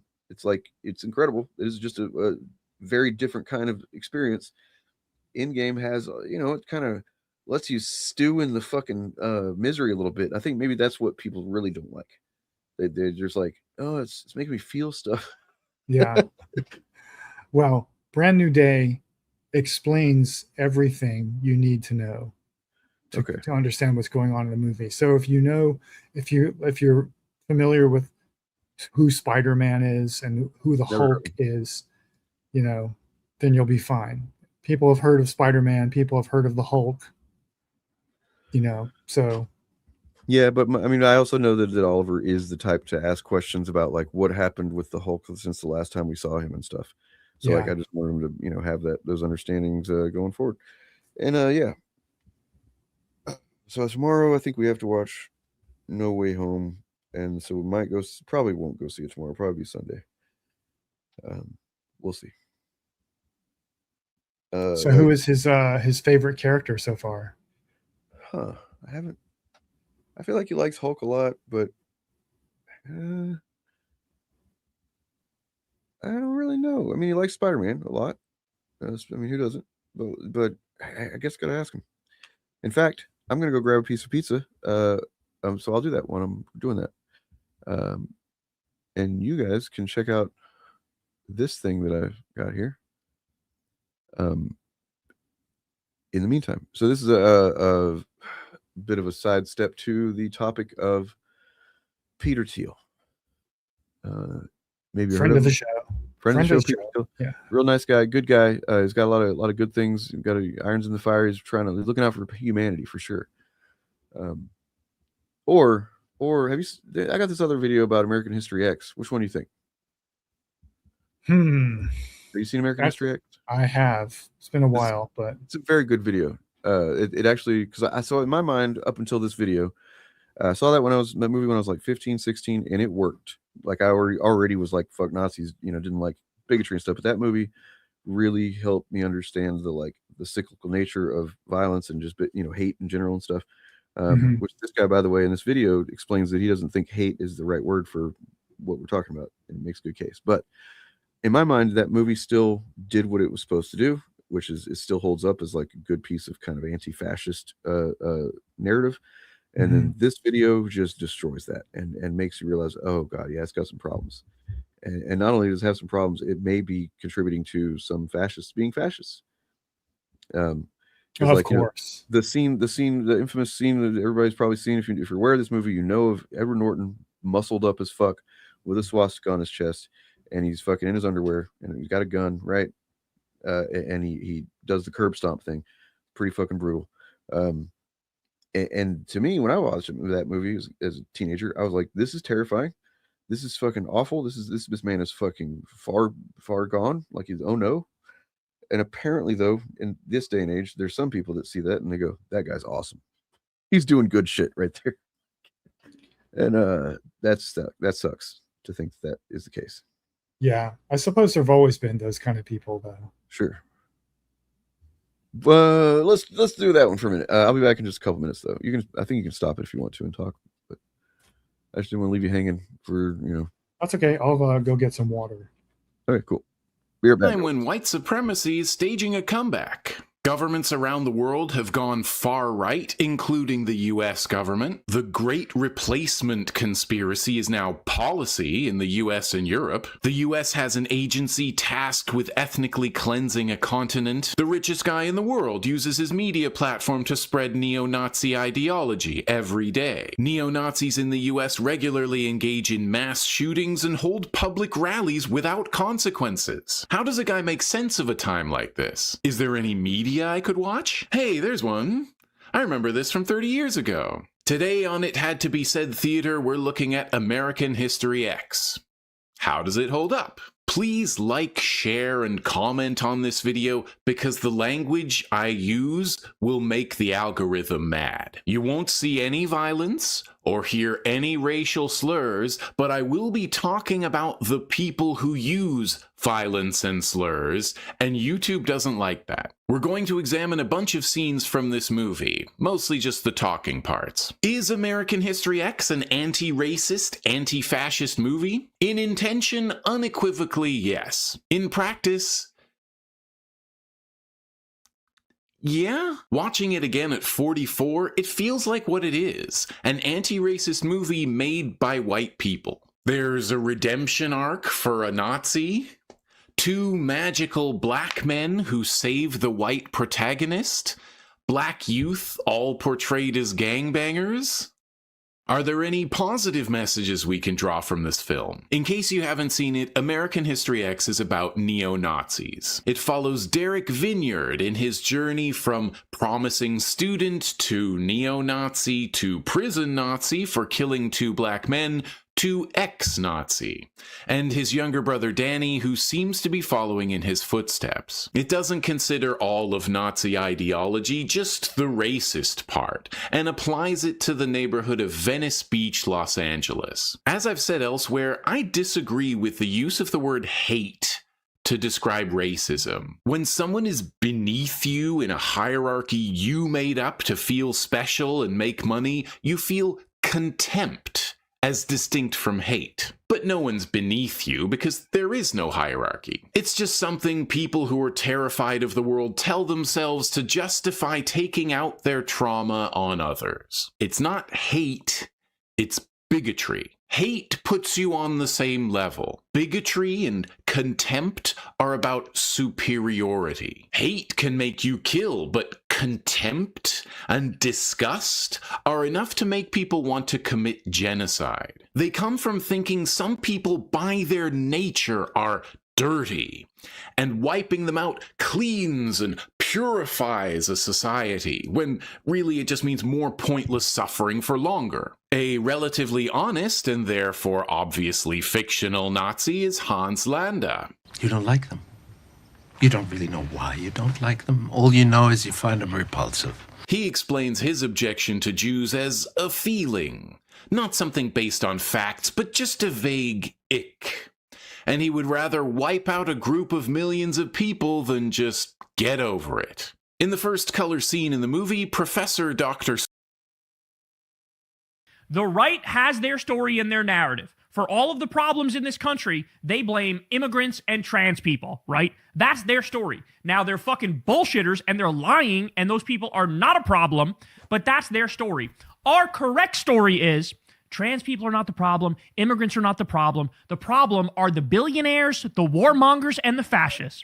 If you're not going to stand up to billionaires, warmongers, and fascists, I have no interest in you. The right has their story and their narrative. For all of the problems in this country, they blame immigrants. That's what's up. That is the official position of this this channel, this podcast, this content. Are you back, Bob? I'm back. I don't know if you heard the case he was making about hate versus contempt and stuff, but it actually makes a lot of sense. I heard part of it. I had to take out my earphones. I'm using plug-in earphones today, so I had to take those out to go get some water. To prison Nazi for killing 2 black men to ex-Nazi, and his younger brother Danny, who seems to be following in his footsteps. It doesn't consider all of Nazi ideology, just the racist part, and applies it to the neighborhood of Venice Beach, Los Angeles. As I've said elsewhere, I disagree with the use of the word hate to describe racism. When someone is beneath you in a hierarchy you made up to feel special and make money, you feel contempt, as distinct from hate. But no one's beneath you because there is no hierarchy. It's just something people who are terrified of the world tell themselves to justify taking out their trauma on others. It's not hate, it's bigotry. Hate puts you on the same level. Bigotry and contempt are about superiority. This is it's kind of an addendum to a thing that I read a few years ago that I don't remember. I wish I could remember what it was, but it was a guy had written this kind of little, mini essay on fascism and like trying to understand, and this is very prescient at the time. This is before things became as obviously how they are. But this guy was like, look, things are probably going to go this direction, and you should understand what it is that you're going to be seeing. And he was saying that, because the people, decent people, regular people have a hard time conceptualizing how someone becomes that way and how can someone be that way, right? Like a fascist or, whatever. And that's true. And he was saying that like, it's one thing he said that I was like, whoa, that's fucking crazy. I never considered that, or never would have. That they don't. It's not that they. It's almost like this weird paternalistic, patriarchal condescension that they have for like women and minorities and stuff. In some ways, like yeah, well, obviously some of them have just a lot of fucking disgusting, the bigotry inside them, just fucking contempt. But then there's this element of like the reason they want to take rights from you is not because they think you aren't you aren't worthy of them, but you just couldn't even possibly understand what to do with them. I wish I could remember how he said it, but it was like it was distinguishing that those two things. Like it's not like they're like you don't deserve to have rights. It's just like they're doing you a favor by taking your rights from you.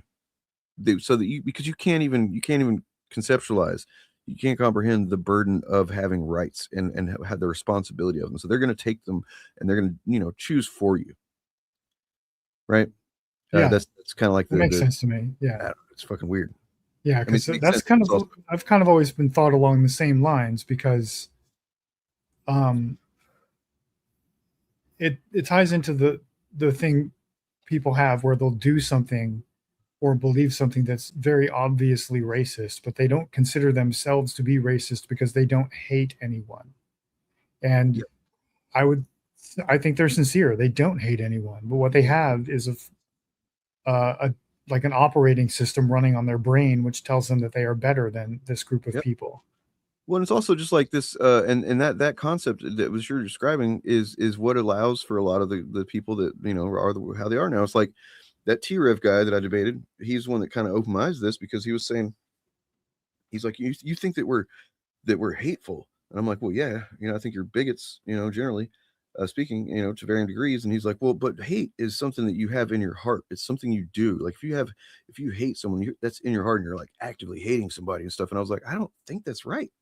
I was like, I mean, if we're okay, so and I think I even said, let's just set aside hate as a concept. Let's talk about just otherizing and bigotry, right? Like in terms of seeing someone as somehow fundamentally different than you.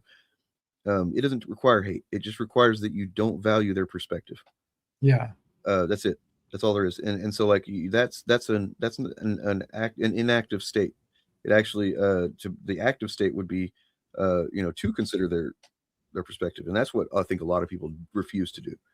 But yeah, I'd never considered that somebody thought that hate was something that it's evil, and if you have hate, you're just evil, and it's in your heart, and it's like that's just kind of I don't know, like a child's way of understanding it, I think. Yeah. Well, hatred requires a lot more emotional investment than I think a lot of people have in the fates of people they consider lesser than them. Like this guy saying it's contempt, I think that's a much better word for it. Contempt and what you said, paternalistic contempt is what they have. It's like how my shitty older brother used to kind of talk to me. Like it's like you fucking, like you just look down on me with everything and stuff like that. So it just well, they see them as like simpletons or children, right? Like or even pets. Like it has no saying my cat has a right to free speech makes no sense because my cat can't talk. Right. So I'll just not give my cat. It makes noises out of its mouth, but it's nothing I care to hear. Right. Like it doesn't matter. Right. That's the mindset they have. I think like folks like this think without realizing they think that Black people and queer people and women are just lesser forms of life. Well, they it's like this in this space between them understanding and them actively trying to understand another perspective, or at the very least respect that another person has another perspective, even if they can't understand it. In that space where that doesn't take place is they become defensive, and that's where I think a lot of the hostility tends to get rooted. Is they feel defensive, they feel insecure because they don't understand, and they're told that they're supposed to, or they're told they're supposed to just like without questioning, just like give fealty to this other person's experience that they don't even really understand how is their experience any different than mine. I've got hard stuff going on too, that kind of thing. And yeah, in fact, I grabbed this the other day because I saw it, and I know everybody watching. I know you've all seen this video. It's from several years ago. And it just happened to pop up again in my shorts feed for whatever reason. I think it was like a rehash of like, oh, remember this video? And yes, I remember it and I fucking hate it. Let's watch it. I didn't think we'd get along, but turns out we kind of agree on everything. Your racial identity is the most important thing. Everything should be looked at through the lens of race. Jinx, you owe me a Coke. Oh, I remember this one. I hate this one so much. I feel like this fucking video did a lot of damage. Yeah. I got into so many Facebook fights because of this fucking video. The idea that these are just the same, like, you know what? Because the reason I was going to bring this up last stream or whatever was this was going to be the preface for the actual thing I wanted to look at, which is the kind of the ultimate form of this thing. And that was something shared by Elon Musk. But we'll watch a little bit of this. We both have a lot of opinions about people of color, even though we barely know any. I say colored people, but as long as we're classifying them, we both think. Okay, so like the things that get just washed right over in saying these things, these reductive statements, when we're talking about somebody who is a racist versus somebody who's woke, a racist is somebody who is actively not valuing, like we're just saying, not valuing, not trying to even understand or appreciate the different perspectives and experiences of somebody else that doesn't, that has different skin, essentially, or comes from a different place. And then woke people, quote unquote, woke people, generally that refers to people who are at least trying to. They may be clunky about it. Woke one was woke one was crazy, as AOC said. I don't know if you saw that. I did. She was referencing a tweet, by the way. But anyway. Yeah. But woke one was crazy. We were trying. The difference is that, like, we actually kind of reformulated. We recalibrated. We're like, okay, look, that was not working that way. We need to kind of, do a little bit of adjustment. We don't change what we actually believe or our ultimate goals and what we want. That's not what we're doing. But our approach maybe can do some tweaking. Meanwhile, the tweaking that on the right they've done is just to become more openly fascist. Mm-hmm. Well, the fallacy with this video, as I tried to explain to my Facebook community those many years ago, is that the wokes do not believe any of the words that are put in their mouth in this video. Right. There's nothing the woke character in this video says that in any way resembles what the left actually says. What was the first thing that it was like? One of the first ones that really triggered me was like, think of race before anything else or above everything else. It's like that's literally not something that I think. Yeah. Any respecting, self-respecting, or anybody that I would respect would tell me to do or ask me to do. If they're doing that, then you are essentially devaluing every other.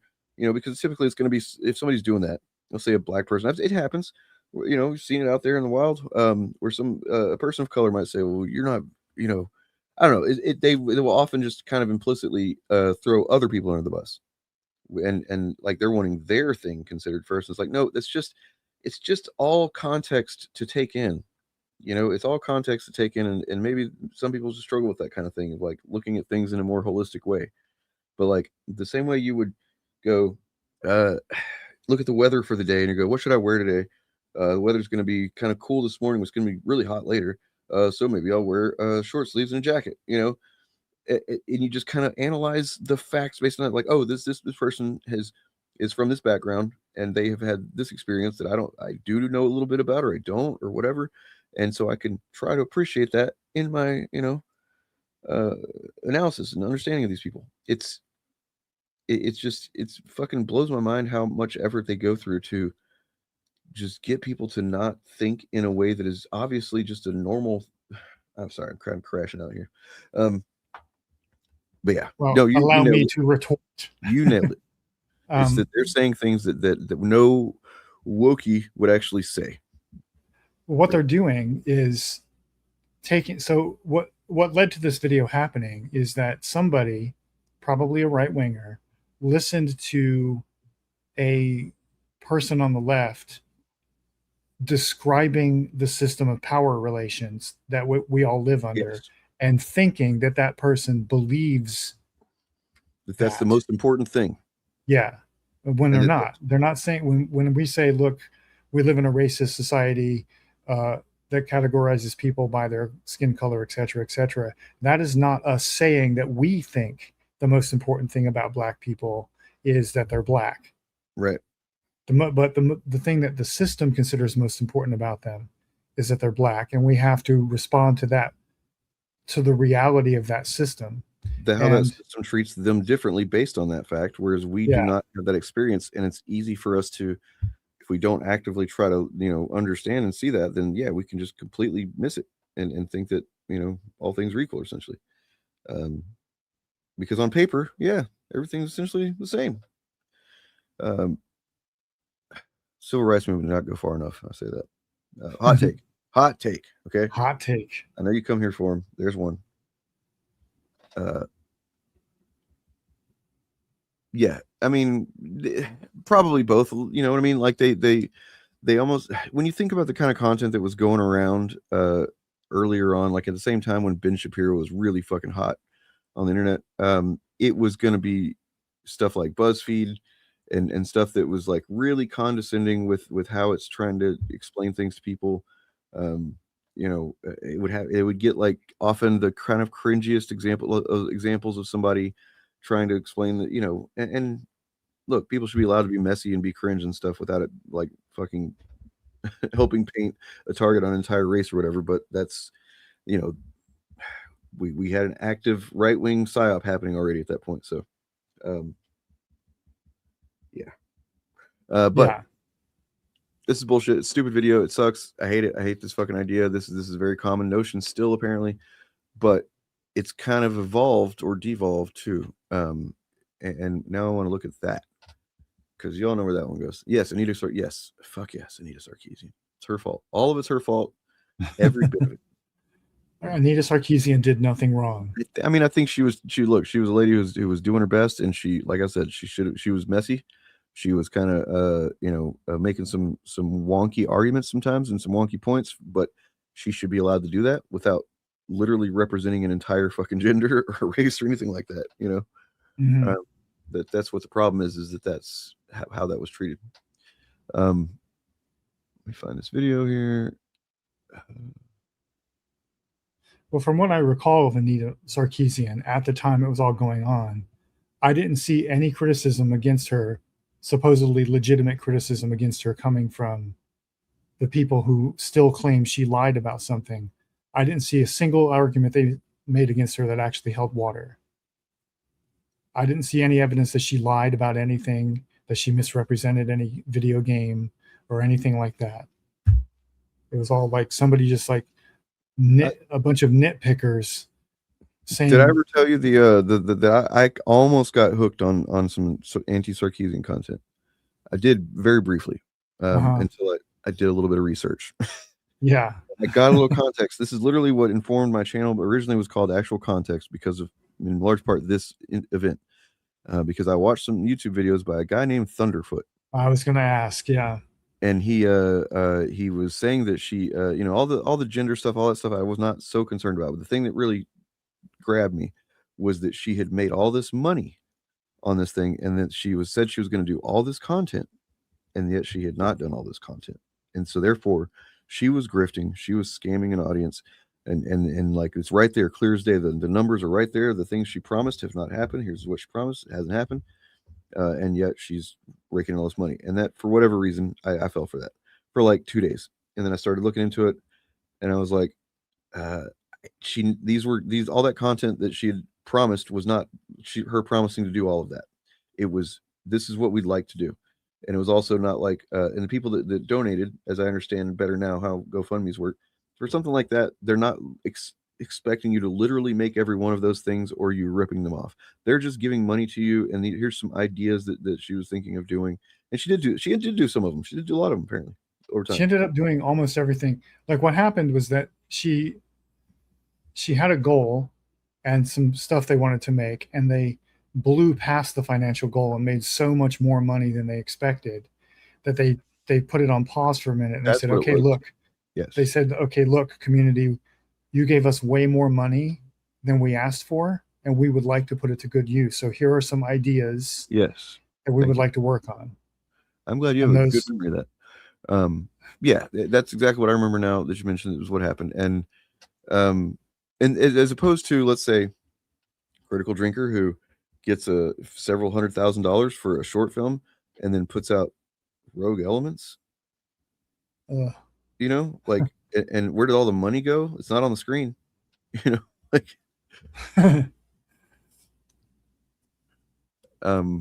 damn, where did I put that thing? So there's this video that Elon Musk shared of, well, just, I don't know, talk a minute. I'm going to look for it instead of trying to do both at the same time. Okay. Well, the thing that the video you just shared reminds me of is I watched a short, what are they called on Instagram? A reel on Instagram today with Stavros, the comedian Stavros. Yeah. Talking about this very subject, where somebody asked him, the clip does not include the question he's responding to. It's just what he said. But he basically said, I very briefly fell for the idea that the left and the right are equally crazy. But if you think about it for like 10 seconds, that's obvious bullshit, because one side wants to put everybody in a concentration camp and the other side wants to give everyone health care. These are not only are these not equally bad things, only one of them is actually bad. And all of my comedian friends just happen to have some of the dumbest opinions in the world. Yep. He's been going pretty hard against the Rogan crew, and like what's crazy is that he's still kind of part of it. Like he's still like, essentially he's not part of it, but he's in that orbit of he's friends with a lot of those people. I don't know if Rogan's ever going to have him back on again, but be interesting if he did, because anytime it comes up, he does not. You can tell he has decided, I'm going to talk about this. You know, I'm not going to go out of my way to talk about it, but when it comes up, I'm fucking saying what I think, and I respect that. And John Marco Ceresi is also same thing. He actually recently sat down with what's his name, Jim Norton, who I used to think was at least halfway kind of decent, because he, and now I understand how naive this was. He's on his second relationship. I think this is his wife now, with a trans woman. So Jim Norton, I just kind of knowing that about him, I was like, oh, well, he's pretty chill then. He's pretty cool. I don't know who that is. He used to be on Opie and Anthony. He was the third of that, and then the one guy got fired because he's racist. He became the other co-host of that. He's a stand-up. You'd probably recognize him if you saw him. He used to be on Comedy Central a lot back in the day. But yeah. Did you see that the joke, the Jean Marco joke at the beginning of the stream I showed, where it's like his yes, yeah, I did. It's like I don't tend to sacrifice. I will take the joke over the whatever he said. I'm gonna stop talking so I can actually focus for just a minute here. What are you looking for? And is it regarding the intervention for Will Jordan, or is it something else? Yes, kind of. Yes, actually. I'm gonna mute right now so I don't hear you. And then whenever I find it, I'll come back. All right. I'll just respond to stuff you're saying. Okay. Well, let's scroll through the chat here. Maybe we can find something interesting to talk about while Dane is doing his thing.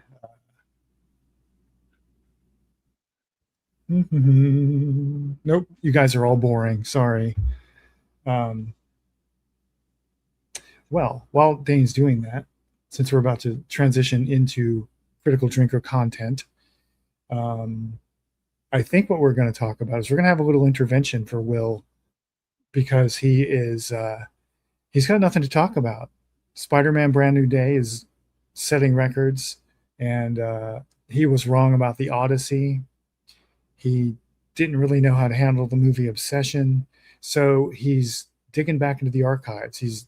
He's unearthing some bodies that he buried, and he's making She-Hulk content again. Yes, you heard that correctly. He's making She-Hulk content again. And I looked at his channel the other day. It's not just She-Hulk that he's doing. He's digging up all kinds of, like, his greatest hits, hoping that it's going to hit the algorithm, I guess.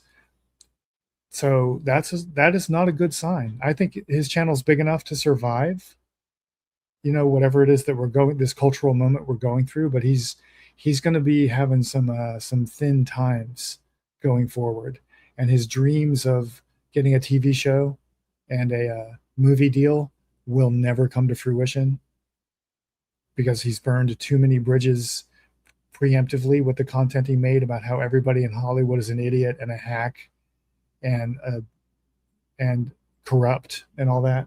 Those people watch his videos. They know what he says. And if they don't know what he says, the second he steps into a pitch meeting, or excuse me, the second he steps out of a pitch meeting that in any way piqued the interest of a potential producer, they're going to go look up his content on YouTube. They're going to find him very easily and go, oh, fuck this guy.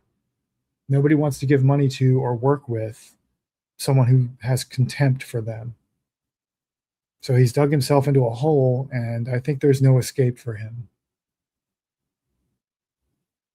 So I think it won't be long before he starts making more video essays about the girl boss or the strong female character or whatever he's calling it these days. The days are not far off where it's basically like he's starting over. And we here at On Your Left stand ready to sit him down and give him a stern talking to. For those of you who might be new here or never actually strolled over to my side channel, Armchair Black Belt, I have a video essay over there all about the concept of the girl boss and how Will Jordan and the rest of his friends in that sphere have constructed what a girl boss is. And I take their criteria for what they say makes a girl boss different from a standard female action hero. And I demonstrate that their claim that this template, the girl boss template, they say it originated in 21st century Hollywood because intersectional feminists infiltrated and they're all trying to kill masculinity. And I demonstrate on my side channel where I overthink karate movies that female characters who meet every single criteria of the modern girl boss existed in Hong Kong cinema 100 years ago, almost 100 years ago, and have continuously existed in that media ecosystem for nearly a century now.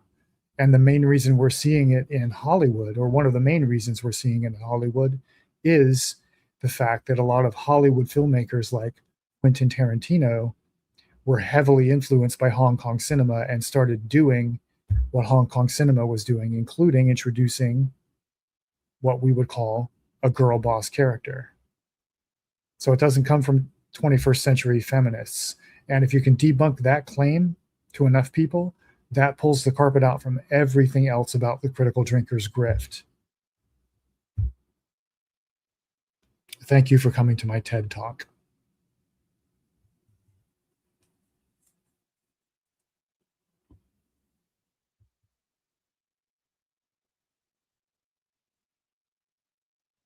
He is whining about Project Lioness again. I don't even know what that is. Is that a TV show?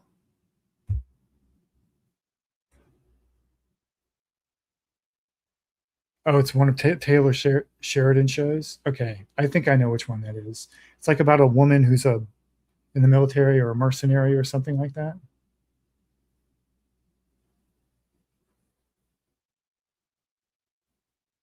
What we got here? Geek Prime X4099. Supergirl Woman of Tomorrow comic book is best, then the movie. Yeah. So here's the thing about the Supergirl movie. On its own terms, as a movie, with reference to nothing else in pop culture, it's not that terrible. Okie dokie. I had to eventually just go to Twitter and find it. I downloaded it, but I don't know where the fuck it went. But I got it now. Cool. Let me finish my thought here. Sure. The Supergirl movie, as a movie, in response to the chat on screen right now, is not terrible. But as an adaptation of Woman of Tomorrow, it sucks. Sure. If you go into that movie expecting to see anything close to a good adaptation of Woman of Tomorrow, you will be disappointed. But if you just go to see a superhero movie, It's pretty good. So keep in mind what we're talking about here is the evolution of the brain rotted notion that, you know, basically it's just the same, you know, wokies and racists, the same thing, right? Elon Musk has been almost in some cases exclusively focused on this propagating this narrative that that it's not a new one. It is definitely rooted in the deception of the Nazis and calling themselves Nazis. But then there's this Babylon Bee video that I saw that, oh, here we go. And it surprisingly, look, I'll give it this. It's not AI. So shocking. They actually shot characters doing things.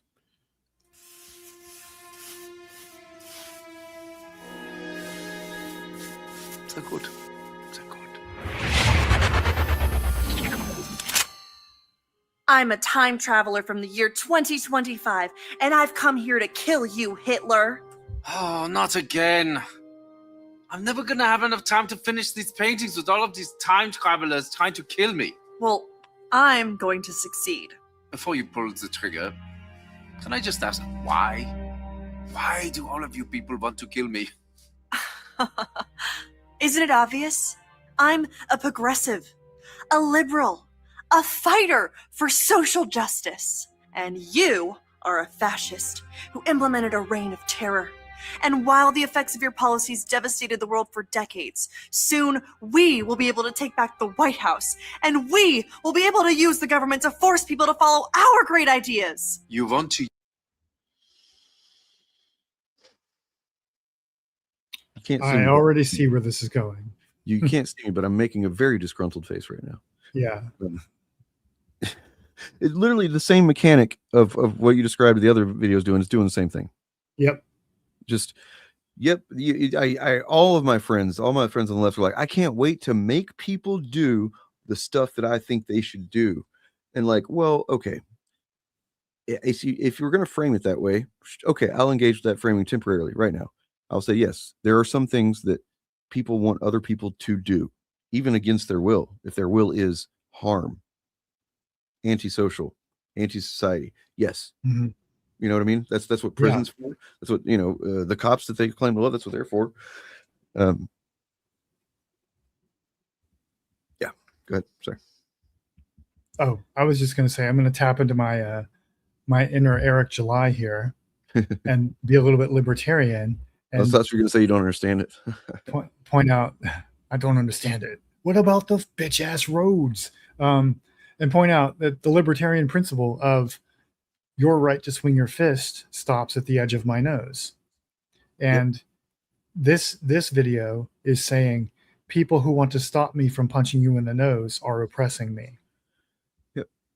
We got on the one side, you got literally like the people that are agreeing in the comments of this, we can look at it. It's fucking insane.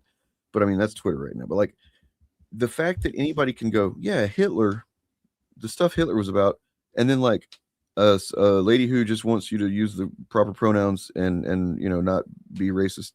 That's the same thing, right? Like,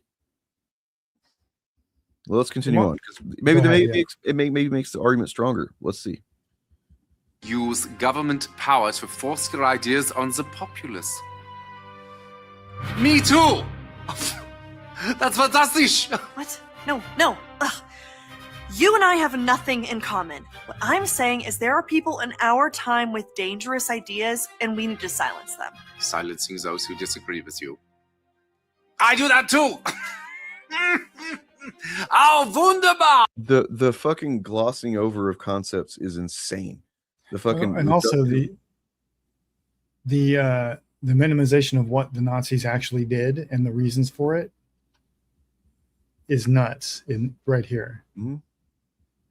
Right. Yeah, they just didn't like what certain people were saying. So they got, I mean, honestly, this feels very, I mean, obviously, other than the obvious fact that it is equating Nazism with being progressive for whatever reason, it does, like, I mean, look, Hitler's kind of a decent looking guy here. He's young. He probably doesn't even have a micro dick, you know, like somebody's kind of doing a little work to make Hitler look a little good.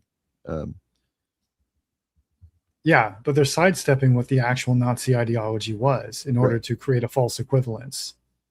Mm-hmm.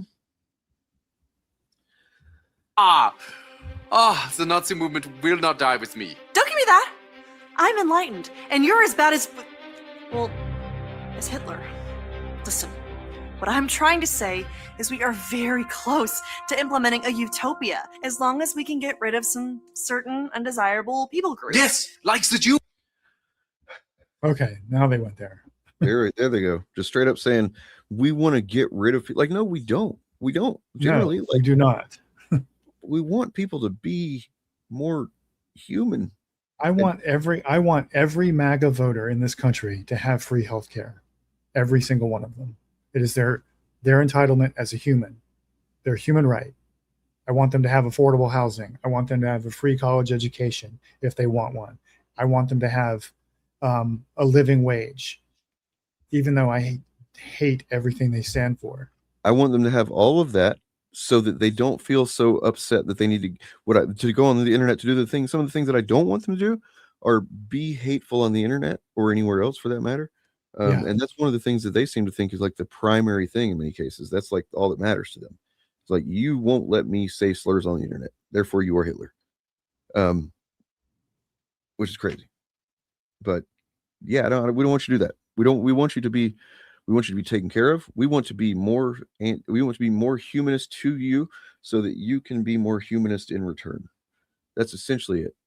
We want you to have your basic needs taken care of and not feel like you are that any of us are struggling to, make ends meet, or that an illness is going to cause us to fucking go into, homeless tailspin or whatever. Like, yeah, we want everybody to not have to experience those things and not feel like they aren't valued in society, that their taxes aren't paid out and literally go to nothing that benefits them.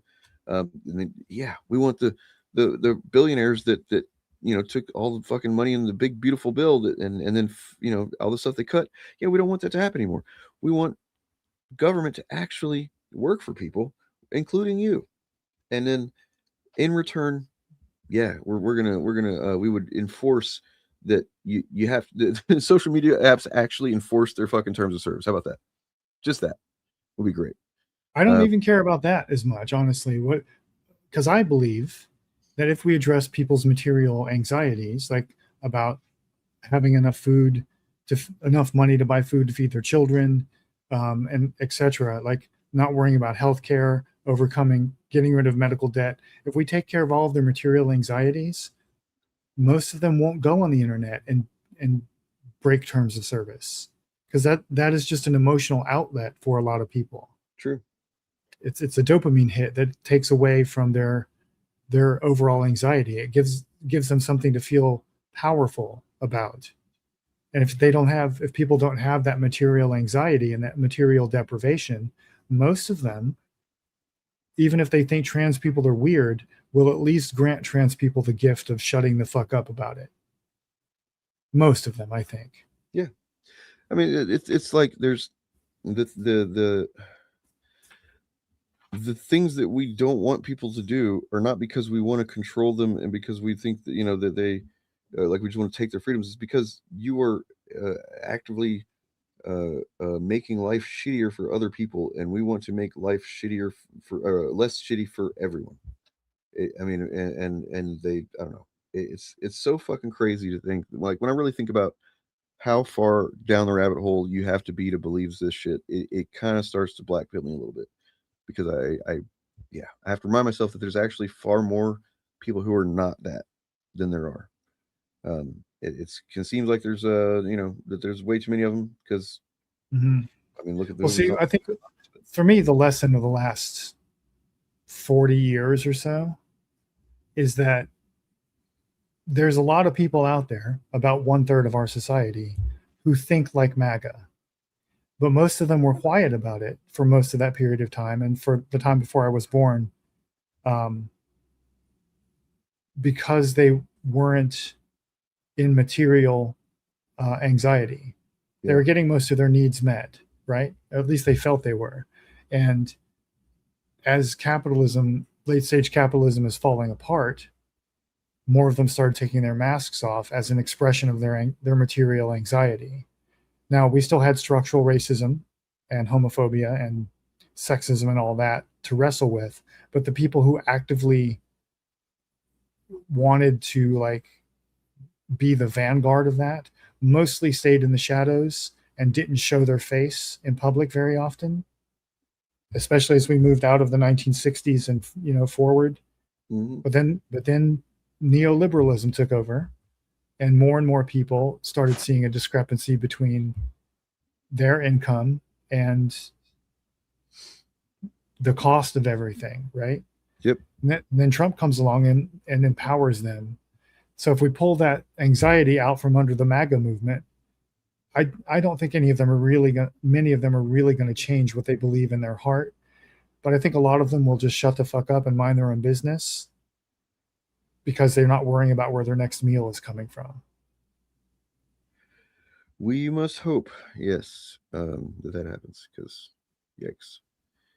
Now, that said, I am a cisgendered straight white man, so I could be speaking from a platform of privilege here, but yep, you sure? That's what I think will happen overall. You don't want them to have don't lie. You hate them. Just kidding. I'm just talking shit. I don't even understand what you said, man. You like what you said. Doesn't even make any sense. You don't want them to have don't lie. Well, he said he's just talking shit, so it doesn't matter. That's true. That's some shit. I mean, look, like, there's no reason. I mean, I know you say you're just talking shit and you're just joking, but I mean, to clarify, there's no reason for us to fucking. It's not like it's popular to get on the internet and say, I want to take care of people who think that I'm a fucking scumbag and they'd love to see me die. I want those people to be taken care of as well. That I'm advocating for everyone to be treated better, including, fucking people in prison.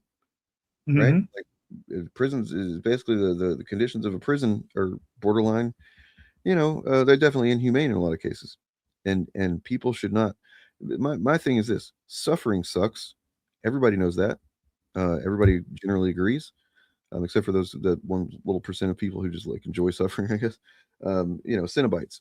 But like, yeah. So it just, let's start from there. Everybody hates it. So what can we do to make sure that we all suffer less?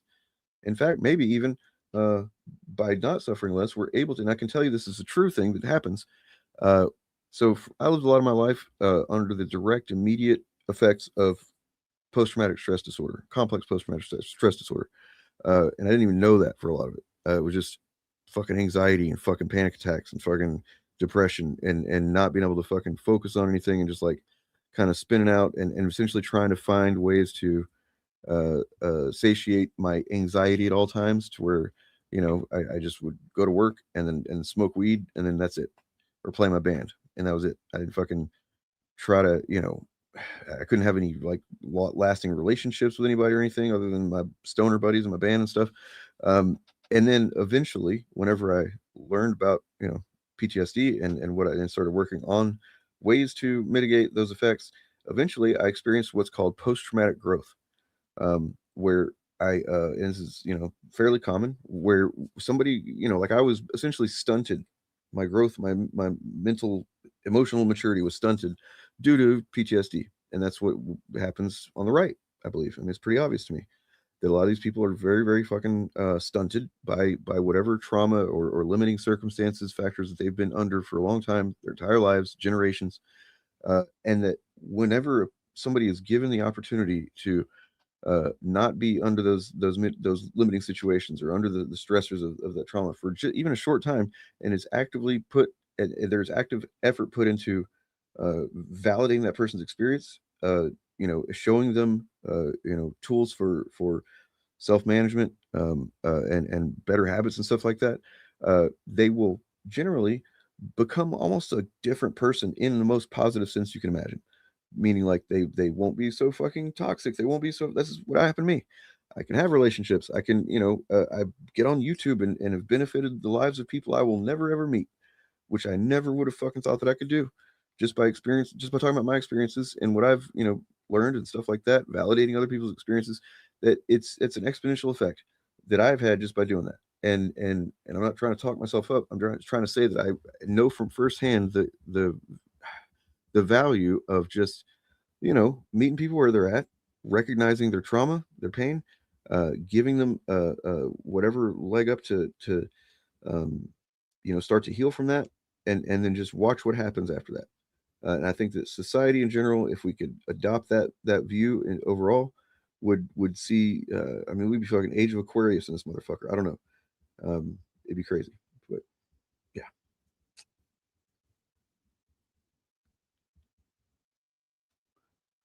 Well, she's using it's a flare gun, by the way. Yes, like the Jews. Oh. So in the future. Oh. You just having a character agree with that. Wow. Okay. I think, is he about to say something to the effect that criticizing Israel is anti-Semitic? I don't know. I mean, he's probably got some kind of solution he's going to offer here. You also do not like the Jews? Well, no. But we don't believe in segregating all the races like you do. I mean, except for like graduation ceremonies. What? In dorms. What? And hiring practices. What? What? Graduating? What? Dorms? I mean, I kind of understand the bullshit they're saying with hiring practices. That's bullshit. But like, I didn't even know anything about the other things being a thing that they grift about. Wow.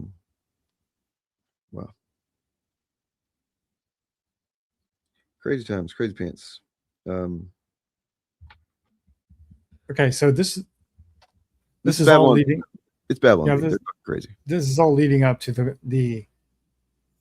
So Elon Musk shared this video, right? Well, Babylon beat it originally, and then Elon shared it, and let me see. And so it's leading up to the conclusion that Hitler was a left winger, right? Yes, literally Elon says the Nazis were socialists. Yes. Okay. So does that mean when he gave those 2 Sieg Heils at the Republican National Convention, he was outing himself as a leftist? See, he wasn't. Elon Musk. He was giving his heart away. That's what he says. That's what they literally say. That's what Joe Rogan said. I know. Very shamefully, that's what the Anti-Defamation League agreed with. Oof. Well, good thing we don't listen to them anymore. Well, they used to be a respectable organization that fought anti-Semitism until their the guy in charge, I forget his name, Andrew Greenblatt, I want to say. Yeah, I think that's right. Look at this. Basically became like a Zionist.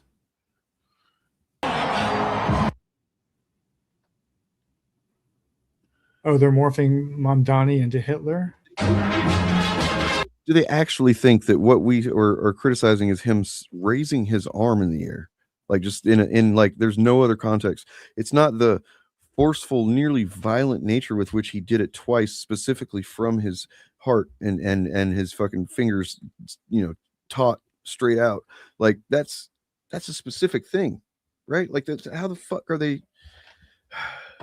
I know Elon knows. I know he knows. He's goddamn. I hate that guy. I'm not sure he does know. I think his brain is so addled with ketamine that he has no grasp on reality. And now Grok is accusing him of being a pedophile. Have you learned about his family history?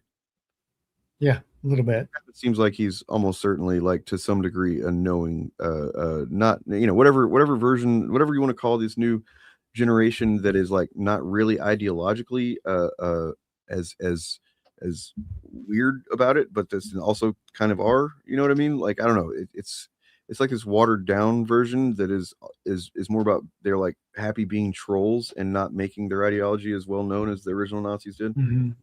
It's weird. Yeah, but no, what I mean is I think that he may at this point, because his brain is so addled with ketamine, he may genuinely believe that the Nazis were left wing, and he therefore is not a fascist because he's not a left winger. Well, I mean, it is a factual statement to say that they were the National Socialists. So there you go. It's proof. That's obviously all you say, right? And Nazis never lie. And just like, North Korea is democratic, they're the People's Republic. And they Democratic People's Republic of Korea, right? They're Korea. Why would they lie? They wouldn't. They're a nation. Why would a nation lie? Everyone knows buffaloes have wings and chickens have fingers. And we drive on a parkway and park in a driveway. Yeah. We live in apartments, even though they're all stuck together. Oh, God damn it. And then, so woke and racism is the same exact fucking thing. You idiots.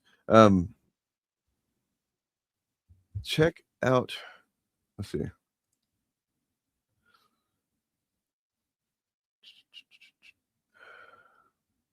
This thing. Definitely going to give me a copyright claim here, but that's okay. It's worth it.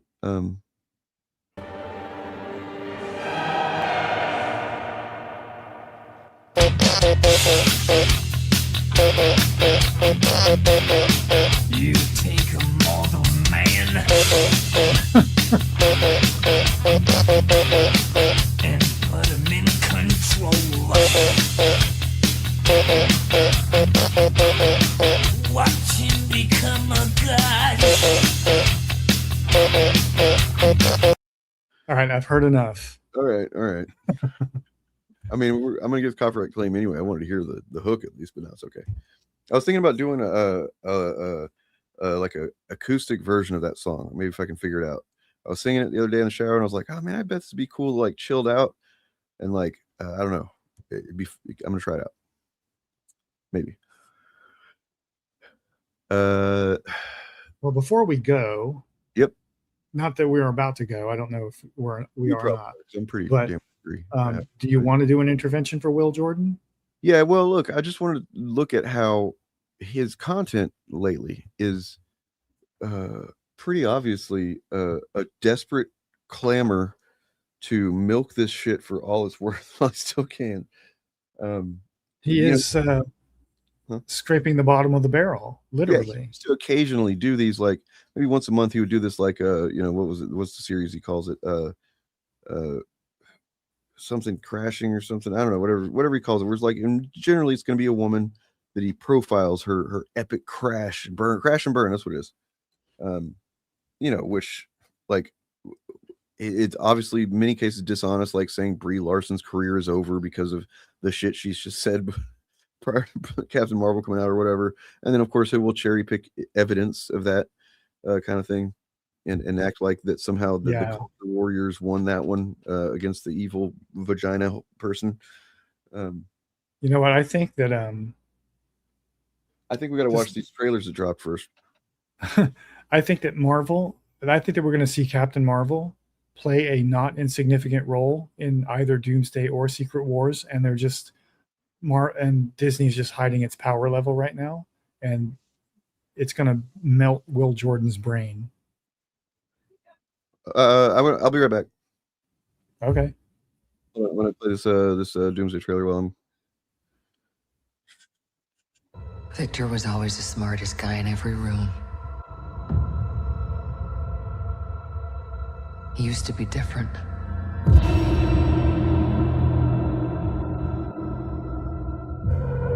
He used to be kind, he used to be caring. And then everything he loved was taken from him. I knew he was lost, but I did not realize that he was broken.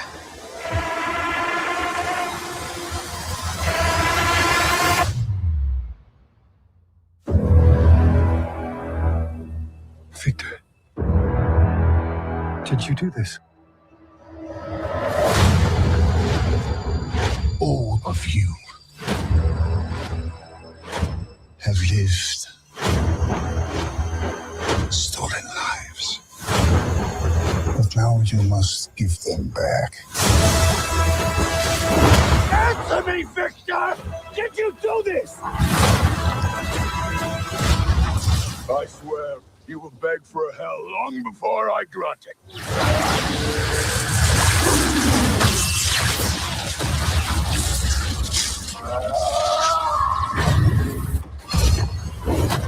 Hell answers to me. For I am Doom.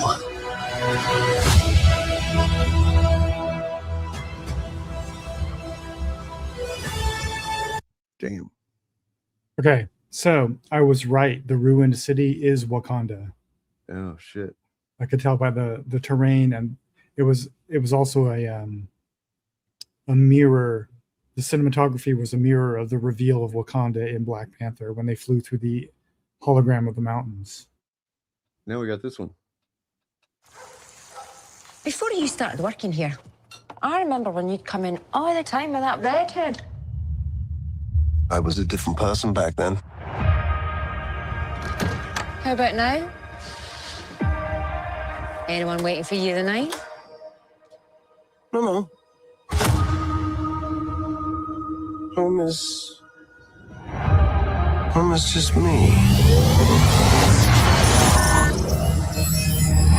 It's like I'm losing my mind. Who am I? I was an Avenger, but I'm not a hero anymore. I have his face, but not his virtue. All I have is his name. Welcome home, Vision. This house is getting crowded, Vision. Ultron! Human avatars only. Sir, I cannot overstate the dangers of keeping him around. Yes, but he is Dad? Papa? Peepaw. I'm a stranger to myself. That family wasn't real. You sure about that? I had a father. A machine. Called Vision. Muzzle tough. So I was very much like thinking, as much as cool as it's going to be to see Ultron, I was picturing it as like just another, now they're going to fight. This is so much better than that. Yeah. Like this actually has me pretty excited about it now. Like this is going to be pretty cool, I think. James Spader being James Spader, but they're like actually, of course they're going to be antagonistic of him, but like in this way is awesome. It's a boy. How is this possible?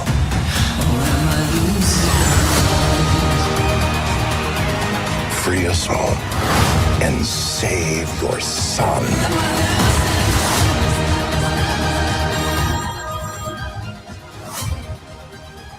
Forced to understand my purpose.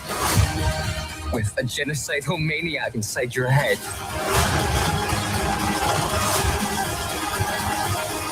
Nothing bonds a family together quite like mortal jeopardy.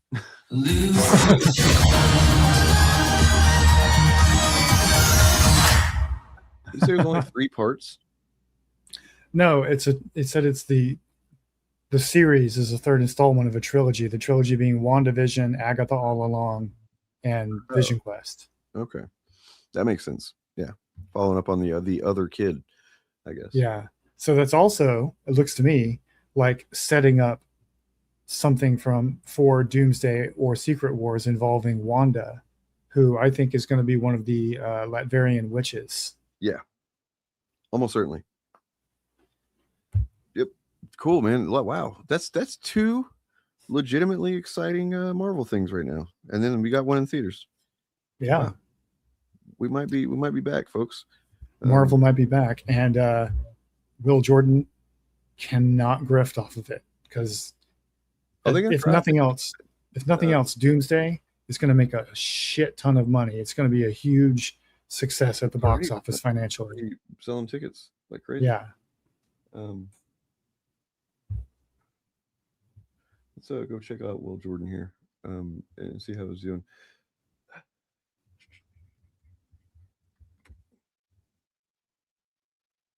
All right. Oh my god. So he's using slop AI thumbnails now. They're fucking hideous. Just, of course he is. Of course he is. If you can't make a thumbnail with the women that you're trying to, belittle, actually just crying from some movie scene or something, just superimpose their face, like then just don't. Like you're just kind of going too far at that point. I feel like. Maybe that's just me, but yikes. The Patty Jenkins story. Wow, just really fucking go. pause it. Don't want to hear his voice. Okay, so most recently he did looks like Jessica Gao.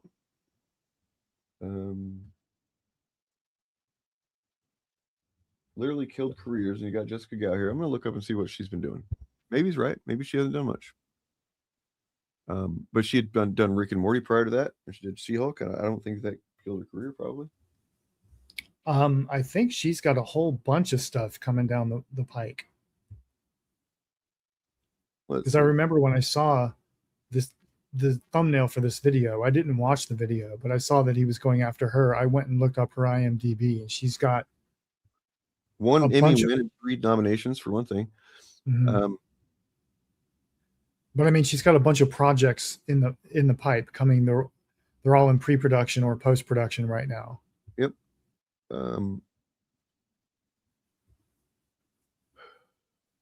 Well, she got 2. Looks like Barn 8 is in pre-production, and Step Dude. Okay. Oh. She doesn't have more?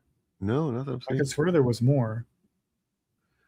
Not as far as IMDb. Are those just writing credits? Yeah. What do you think else she would have?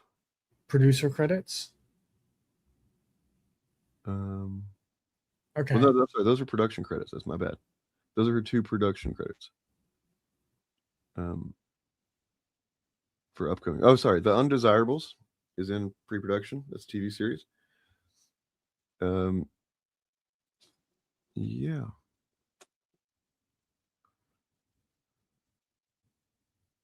Okay. Well, maybe I'm confusing her with some other IMDb I looked up. I am Gen X after all. My brain is mush. But the point is, he's trying to imply that her career is over or ruined, or that she's lost a lot of respect in the industry, and she's nominated and I think won Emmys. So it's obviously bullshit. Legendary Lost Media, Batgirl. He's like literally just making content that Joe Blow made years ago. Yeah. When he's not just making obvious agenda, hey, Hollywood sure is stupid, right? Content. Well, he's trying to recycle. He's trying to keep his whole girl boss, strong female character, the message grift going. And there's not really anything in pop culture right now that feeds into that. So he's having to recycle his greatest hits.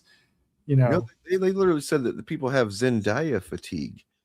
You know, Zendaya, the star of 2 simultaneous billion-dollar films in theater right now.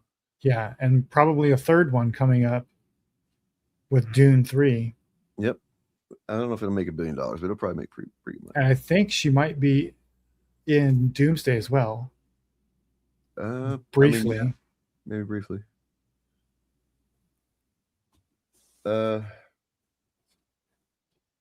Somehow the Rings of Power. We mean somehow they have a 5-season fucking commitment. Shut up. You're stupid.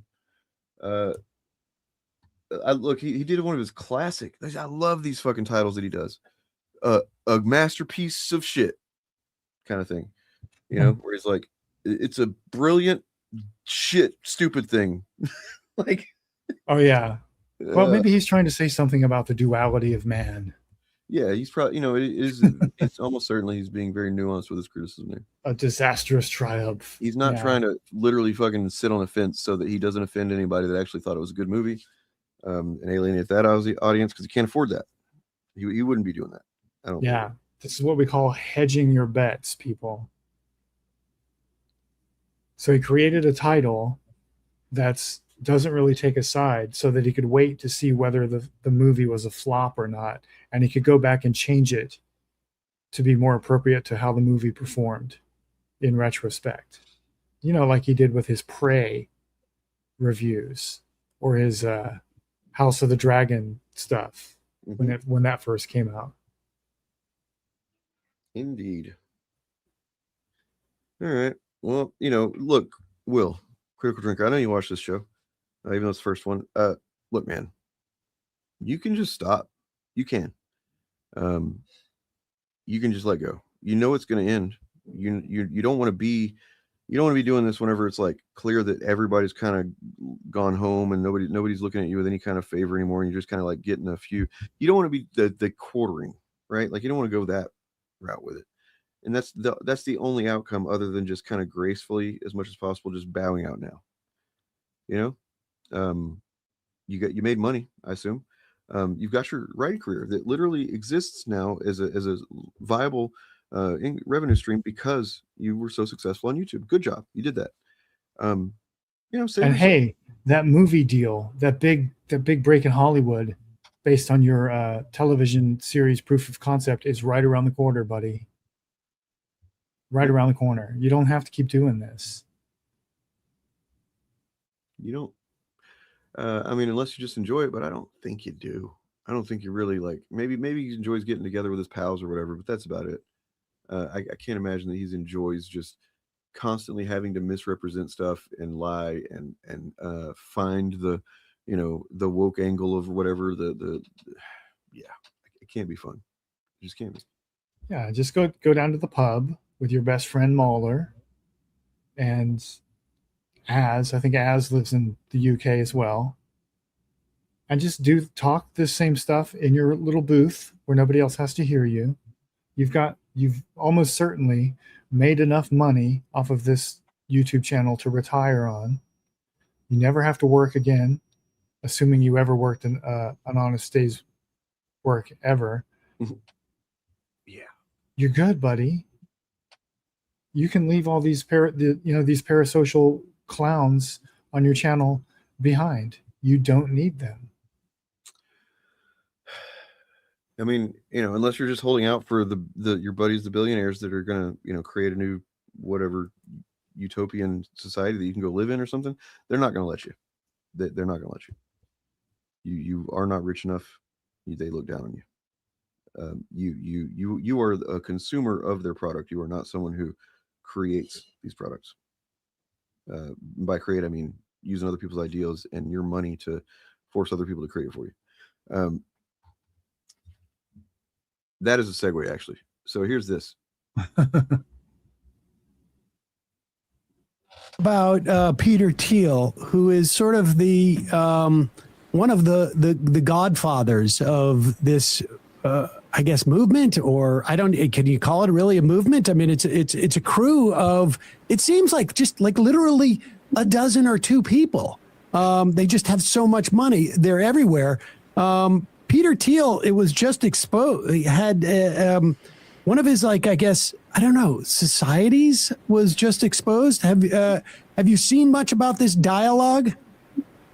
Yeah, well, the word that Peter Thiel likes to use is cult. And that's also the word I use in my book. Peter Thiel has created a cult of powerful men who think it is their destiny to overthrow democracy in the 21st century using technology and money. And for about 20 years now, Peter Thiel's had this secret cult society called Dialogue, where they have these weird off-the-record conversations with wealthy elites, sort of like a Bilderberg or an Eyes Wide Shut for dorky intellectual subjects, as far as we know.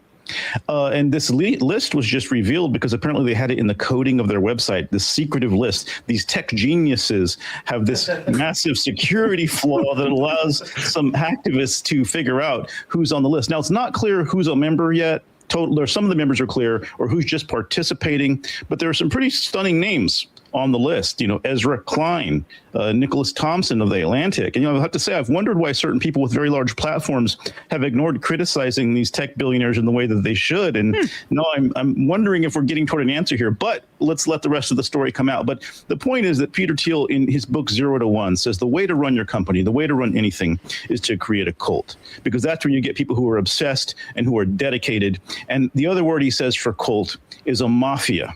So you want a cult or a mafia, and that means getting a core group of people to become true radicalized believers and spread the message and carry out the project from there. And he actually names Jim Jones and Charles Manson as examples of people who have done this, saying, well, that's kind of bad. You know, you don't want to do that necessarily.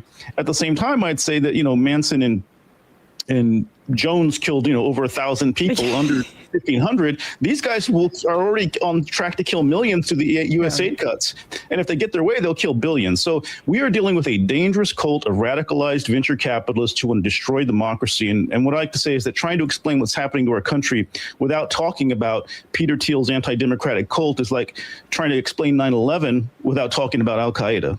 Yeah, well, I mean, we should also mention like the other, Ellison too, as well, and their connections with the IDF and Israel's genocide. If we're talking about death toll right now, Peter Thiel and his technology and a bunch of his buddies that are included in this are literally using their weapons technology to commit genocide right now.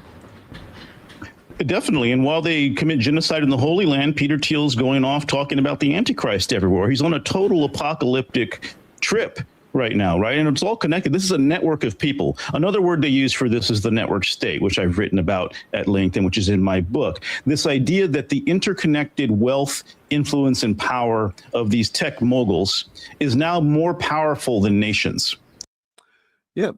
That's constantly gnawing at the back of my mind. These are all these facts about these guys and doing this stuff, and it's like it's not quite 100% clear what they're I mean, obviously you can take some pretty informed guesses on what they're doing, and see that like, but it's almost like difficult for the mind to accept it.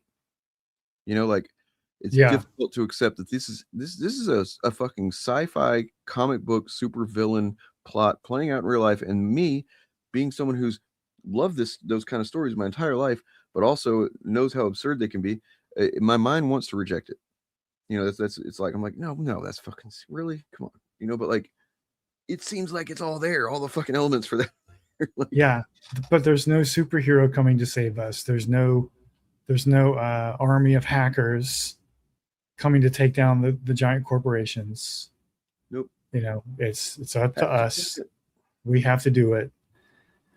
God damn it. We have to do it. Yep. That's why my music project is called PsyOps. I get it. Yes. This guy, by the way, I forget his name, the guy in the middle, but his book and his Substack have a great name, which is The Nerd Reich. Yeah, I've seen him before. That's right. Yeah. I didn't know that was him. Like I've seen the Nerd Reich website. Yeah, he's the guy.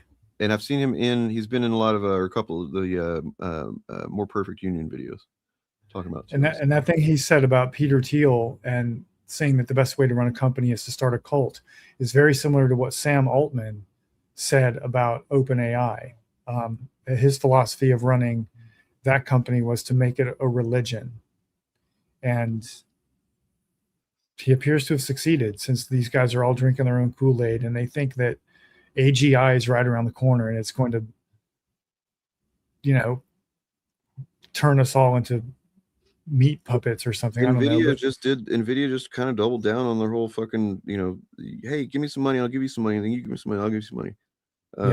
Thing that they're doing. It's what I find really insidious about AI is that it's creating a bunch of cults of one out there among like the working class people, like people who are mentally unwell are being convinced that they're God by some AI that they talk to. So they're both a cult leader and the cult's most dedicated follower, and they're a cult to themselves. Hence this. Yep. And I think that all the tech bros have had that happen to them. They've been radicalized by their own AI to think that they are God. So I was listening to Behind the Bastards on Alex Karp. Oh God, I hate that guy. He's kind of a stupid piece of shit, but like, yeah, he at least superficially used to claim to be, like, even as recently as like 2020, that he's a Marxist and on the left and stuff. What he claims, and I don't know if this is just a line of bullshit that he tells everybody else or what he tells himself or what, but he claims he's still on the left. His whole thing is, he actually blames what is that? How are they saying it? Robert Evans was explaining that in his book he talks about that the reason that the far right has been he hates the far right, Alex Karp does, but the reason they're so insurgent right now, so resurgent, is that there are people there's so many people demanding, that we have open borders, and the open borders is the reason for them existing. If we just didn't have the open borders, if we seal our borders and we just like don't let anybody in, the far right will go away. Which is just a fucking bafflingly stupid analysis of how the far right operates. Or and is also not remotely a left-wing argument. Nope. That's not even a right winger. I've never heard that stupid shit before. It's crazy. It's like you'd have to be. So he's been pretty rich, and he was groomed by Teal himself. He was but he's been pretty rich since about 2002, right after 9/11, basically. And the thing that he did well. The thing he does well, apparently, is he's good at explaining what Palantir one day is going to be able to do, which now it is doing the thing that has been selling all this time. It is paying off. The line of shit that he's been feeding people. So like they were a laughing stock.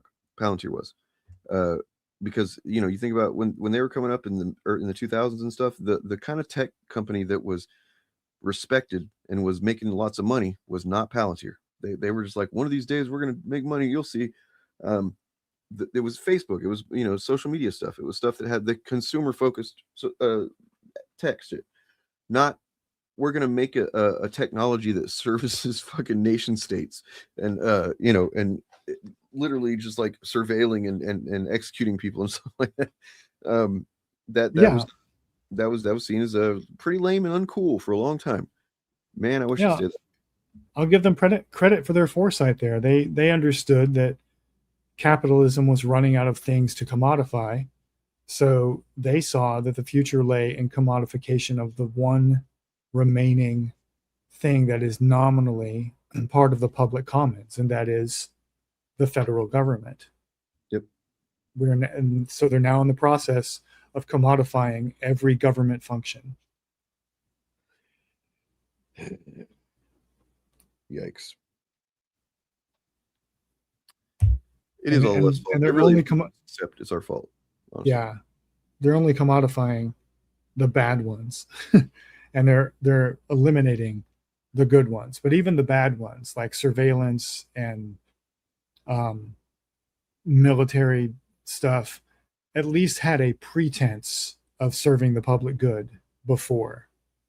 Mm-hmm. And we're swiftly moving away from that. It's now just all being privatized. I'm gonna give my obligatory sign off information that I'm gonna try and get in the habit of doing. Then I'll kick it to you, and then we're gonna go. Okay. But a couple of things. Number one, this is not for my benefit. This is for yours. And I'm not paid by this or anything. I'm not official anything. I pay $7 a month. Just started doing this. Been pretty happy so far with the Survivor's Guide to Earth kind of blog, kind of resource hub of Matthew Cook's that is very good. He's got a lot of good little mini documentaries and stuff like that there that you learn all kinds of stuff about the history of the left essentially, and how that's been the propaganda campaign that's been waged against anything vaguely leftish for 100 years now, and how that's starting to crack pretty dramatically. But like there's also resources for just there's like the decode the news thing. Did you see when I showed Morgan that? No, but I've seen it. I saw the where he takes the New York Times headline and then decodes it to say what it actually says. It's pretty good. I appreciate that kind of thing. And I don't know, there's something about that guy's the way he presents stuff is appealing to me. It's straight to it's cuts through the bullshit. He's also got the right amount of anger, I feel like, whenever with the way he speaks. He's very derisive of these fucking people that have done this to our species. And that's good. That's just an aside thing. Check it out if you want to. You don't have to spend any money if you don't want to, obviously, but there's free stuff you can check out too. Survivor's Guide to Earth. Check it out. And then personally, I've got music on all the platforms. I think over 150 is what it said. Many platforms I've never heard of. My music is on there now. 2 songs. Cool. I'm looking to get a couple more on there pretty soon, and then going to start maybe working on a more long-term recording project. Essentially, I'm seeing these as like demos where I'm putting the songs together. These are proof of concepts, if you will, Jordan. So like, prior to the songs that I released last year at the end of the year or whatever were that was the music that was not made by me. Everything that is on there now under psyops, that's all me, 100%. Music, no AI, by the way, no fucking AI. And actually, I've started leaning into kind of leaving some stuff that I would have edited out, like mistakes and stuff like that. You know what I mean? Like little flubs here and there, like, or I fucked up a note or whatever it is. But I used to would like, oh no, I gotta edit that out and make it sound better, And now I'm like, fuck that. AI, it incentivized me to, if I can say silver lining in a way, it's like I want to be a messier human with my art, Yeah. As long as it's not like abrasive sounding, then yeah, I might leave it in there for character. And yeah, so there's the music's all me, the lyrics are all me, the performance is all me. Except for in some cases the drums. The drums are drum tracks that I've paid for. And in some cases the drums are me, and that's why they're not that good. No. Drums are my thing. I'm trying. But yeah. Then the other thing is, look, man, monetization on this channel is kind of a big deal. I legitimately thought that we were retiring this motherfucker. I thought that it was no longer algorithmically viable because it was no longer monetizable. And here we are. That's not true. I am actually setting up a integrated shop front that's going to be on my thing. I think Eric DeBunks has one. There's some designs that people have asked for and liked before in the past. I'm kind of working on which ones I want to put on shirts or whatever the hell. And so I know that things are difficult. I'm not trying to give anybody the hard sell, but if you've ever appreciated stuff like that about the channel, the memes, the artwork and stuff like that, let me know what you'd like to see, and I will see what I can do. If I've ever done a good meme that you like, I don't know, maybe a fucking what is it? Ripaduce. Maybe I should do a Ripaduce shirt. Remember Ripaduce? That was a good one. I remember that one. Ripaduce. Maybe you should do some psyops merch. Yeah. Well, yep, that's probably a good idea. And then also just you can be a member of the channel for I think $2, $6, and then or maybe $5. $2, $5, and then $10, I believe it is what it breaks down to. And that way you would get early access to videos. You get early access to my tweets, so you can play the stock stuff like that. No, just kidding. Oh, look, now Eric shows up. That's our president that does that, not me. Hey, there he is. Speak of the devil, and he shall appear. We're about to leave, and he shows up. Yeah, typical. Which means I have to leave because if he jumps on here, I will just stay. And well, were you done making your pitches? I'd like to encourage everyone to go over to my side channel, which you can see in my logo here, Armchair Black Belt. It's a little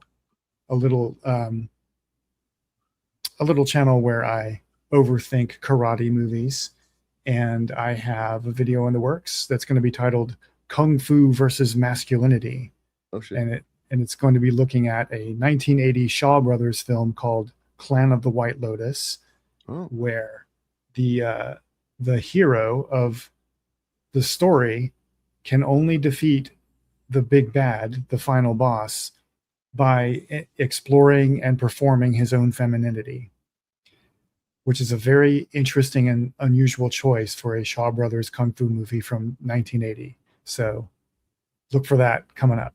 I've got some content on that channel already. One of them is a video essay about how Hong Kong cinema disproves the Critical Drinker's fundamental claim about the nature of the girl boss and the origin of the girl boss, and some other content you might find interesting. And I'm also experimenting with shorts over there, taking clips of my longer form content and making shorts out of them. So that's pretty fun. Yeah, YouTube is changing up some of the minimums of stuff, and I don't necessarily love it, but yeah. We'll see. They're making you do like more. If you're gonna make any money off of shorts, you have to do like a lot of fucking shorts watch time or something. But it's also a lot easier to get shorts watch time than it is videos. Yeah, I'm not really interested in monetization. I don't give a shit. But I'm. Well, I mean, the reason you should is like it does. I think if pretty. Yeah, I think the algorithm is like pushing people either towards shorts or towards long form content that they can just run in the background, and everything in the middle is kind of getting shafted right now. Yeah, but what That's I'm the way saying it feels is to me. they won't prioritize you at all if people can't watch ads on your shit. True. Yeah. That's the thing that I learned the hard way. But yeah. Okay. Hey, you remember Turf Nation? He's a cool guy. Yeah. Wasn't he a Dane? He is. He's a Dane. No relation. Here is this. This is a fun clip. This is well, you'll see where it goes. It's us talking about, chuds not promoting things that they like, and that if they were legitimately fans and stuff, then they would be doing far more of that. But it kind of goes in this funny place, and we had a funny moment recording this, and I made it into, one of these half-ass animation clips, and I'm only just dropping it because it has to do with the former name of the channel, and that'll be, it's no longer relevant anymore. But peace, everybody.